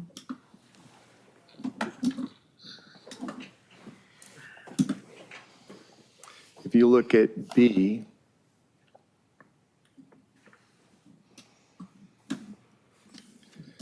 the manner in which, the method by which, the times at which, and the terms for which the several municipal officers for which compensation is paid shall be elected or appointed or for their removal. And so it's called out that in one of our arguments that we made in the SB 415 is that this is specifically in the charter, whereas other things that are traditional local affairs such as zoning aren't specifically, or it's in the Constitution, whereas other things are not. And so I don't know which council member it is, but I do disagree with him or her. This is a core local affair, how people, now, that doesn't mean we can't be trumped by the federal Constitution, so that if you put the 2-year residency as the one city did, then you'd run afoul of the 14th Amendment as applied to the states. So I disagree with that. And so you have, Hold here for a second, though. what, sure. What this doesn't say is we can establish it's just not here. I'm not saying we can't do it, but it doesn't establish that we can define residency. It doesn't establish that we can. And that's why I went to the other zoning. It doesn't say zoning, but the AG even stipulated that it's a matter of local affair. And if local affair means anything, it means the right to, subject to the federal Constitution, choose who gets to be a candidate for local office, how we choose them, that we choose them in March. So, there are reasons to argue for, hey, you'll have a greater voter turnout. If it's in November, there are arguments against it because of voter fatigue and you'll be drowned out by presidential elections. But the point is, it's the local voters that get to decide, not the state. So this is just some specifics. And again, its definition of municipal affair isn't contained anywhere in there. And so it's a matter of case law. There is more case law. Well, anyways, so it's certainly, and in none of the opinions or AG opinions,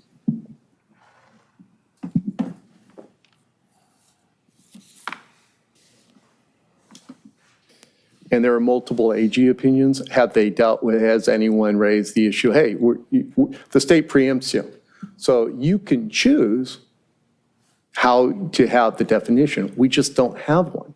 And so that becomes a problem whenever it gets contested. And that's why the council, and I think it was my initial recommendation to to send the moral turpitude to you as well, because, and I think you correctly decided after looking at it, we just can't come up with a better term, and there's established case law for what is and isn't moral turpitude, even though it's not comprehensive. And if you take the time between now and next meeting to look at the different materials that you've got, I gave you an AG opinion, or I think a couple AG opinions on both sides. So it's just a representative sample where they said, yep, enough to give permission to sue to see whether I have a court decide if they're residents, and two, where they said, no, that's not enough. And I gave you the memo from when we first talked about it back in January, and then I gave you the fairly comprehensive, I think I looked at every charter city in the state, and then ones that had specific definitions, I put them in the memo. I'm not 100% certain, but that's my memory of it. And if you look at those, I think it basically comes down to what, do you want to use them to write your own definition? Do you want to, committee member Morocco's position, do you also want to have a policy of who and how it gets decided? I think where we disagree is I think his policy was, You sign a declaration. yeah, that's right, and then it gets prosecuted for perjury. But perjury is the most unprosecuted crime in the United States. Although it'd be the city attorney, I guess, who would be No, prosecuting. perjury is a straight felony, so it would be the DA's office, so. Nice dodge. Hey, I'm not going to be the one to deal with it, but it would be,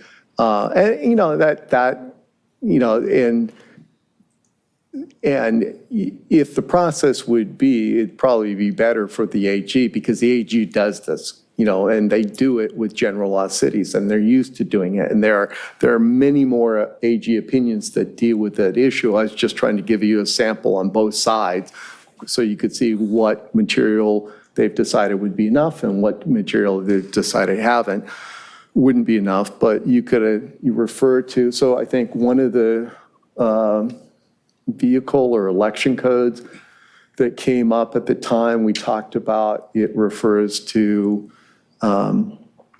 be a registered voter of the state, which then also incorporates, because we talked about the DMV,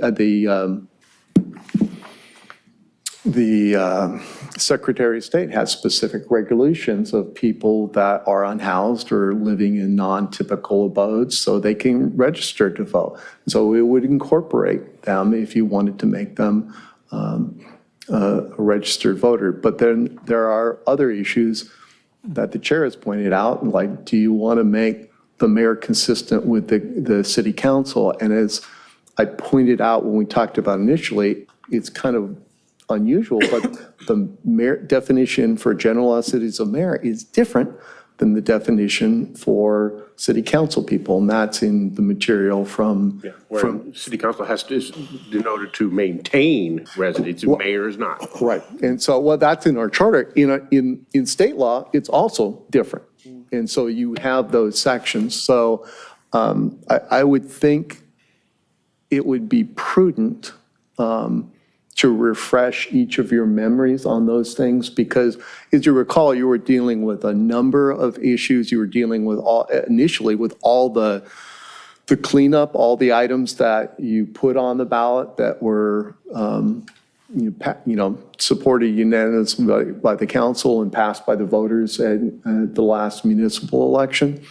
And now you're down to the two remaining issues. It may be time, and you have new members, and so it may be time for you to look for the first time at those. I think it predates when committee member Kilroy was put on. And so, yeah, and he was an alternate, so I don't know if he, committee member Woodham. So, but I don't know that, he would have read all that But it may be worth it rather than trying to decide on the fly, because this is going to be an important issue for the future. Maybe not anytime soon, but whenever it comes up, it will be whoever looks at it under whatever policy, it's going to be important to have a definition that can be relied on. And I think San Diego, in the materials you passed out, was one of the cities we were focused on. Yep. Early on. I think early on, you favored San Diego's, and you mentioned you favored San Diego's definition. So do you want to table this for the next meeting? Are we going to be around after July? We're not in conclusion here, so, with this item either. So yeah, I would definitely think we continue this item. And has been suggested, refresh our memories on the different aspects of this, but I do believe still that we've settled on the time. I don't think we need to continue that debate. We accept that others may have a different opinion. It comes down now to definition of residency and consistency within the charter are the two key aspects for us yet to address. And it would be helpful, I think, for the clerk to direct her, we continue it with those, agendize those specific issues for next time. And a third may be, if committee member Marocco, based on what he said, even though I disagree, he said he wants to at least have you consider a policy for how it gets decided. And if the committee as a whole wants to hear that, then the agenda title should incorporate that. Again, I'll be, I won't be present, but I've given you a lot of material on this, and I think it's now it's just you all deciding on what your recommendation is. And then the final thing, committee member Morocco, I don't know, because they've agendized to put on possible termination of the committee at that point. So if it's at all possible, I would strongly suggest you come up with your recommendations by the next meeting. And if they don't terminate it, that's great, you have more time, but it'd be a shame since we started this process back in January of last year to leave it without a recommendation from all of you, even if it's, multiple recommendations or split recommendations. You said consistency, what was the other one that you said?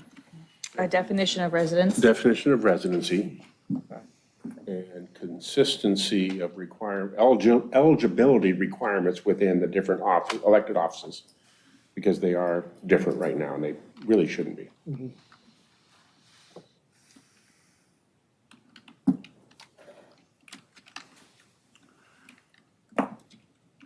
So, yeah, so If you want to include that, if the committee wants to include it.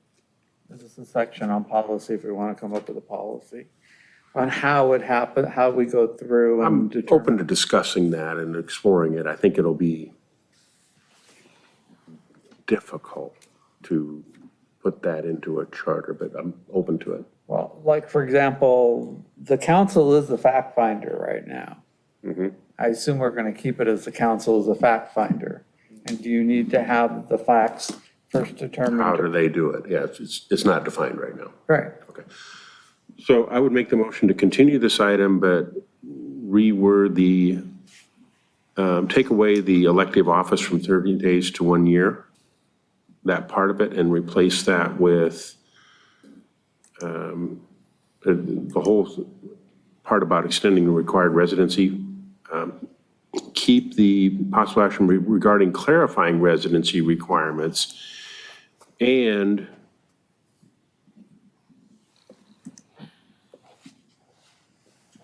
how do I word, I want to get to the consistency issue within the different elective, explore the consistency of the different elective offices. I'm searching for words right now, but that's, That's the word that I wrote down. okay. Consistency of eligibility for elected offices. And explore, explore is fine.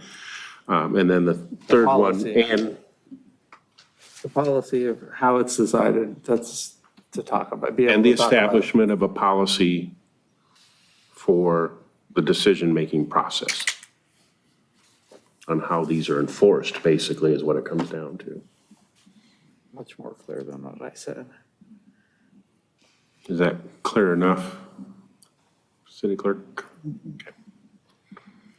So that's, I make that as the motion to continue this item with those caveats as what will be discussed going forward. Second. All in favor? Aye. Aye.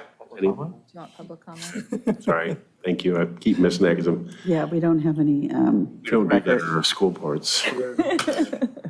we don't have any Zoom. Thank you, and comments. thank you for the reminder. Okay, so hearing no public comment, we were all in favor. Any opposed? Okay, passes unanimously for continuation of that under those clarifications. Item J, items for discussion prior to action. Anyone have anything? Which is the next one. Any member items and referrals to staff? Were there any other sections of the charter or charter topics that we still wanted to try to cover? We're down to 2. I don't see that city council would be of the mind to send us any more at this point. I think they're saturated, but could. So hearing none? Is there a motion and second for adjournment? So moved. Second. There's a motion and second. All in favor? Aye. Meeting is adjourned at 9:20. You like that? Yeah, you took my gavel. What's going on with that? You hit it.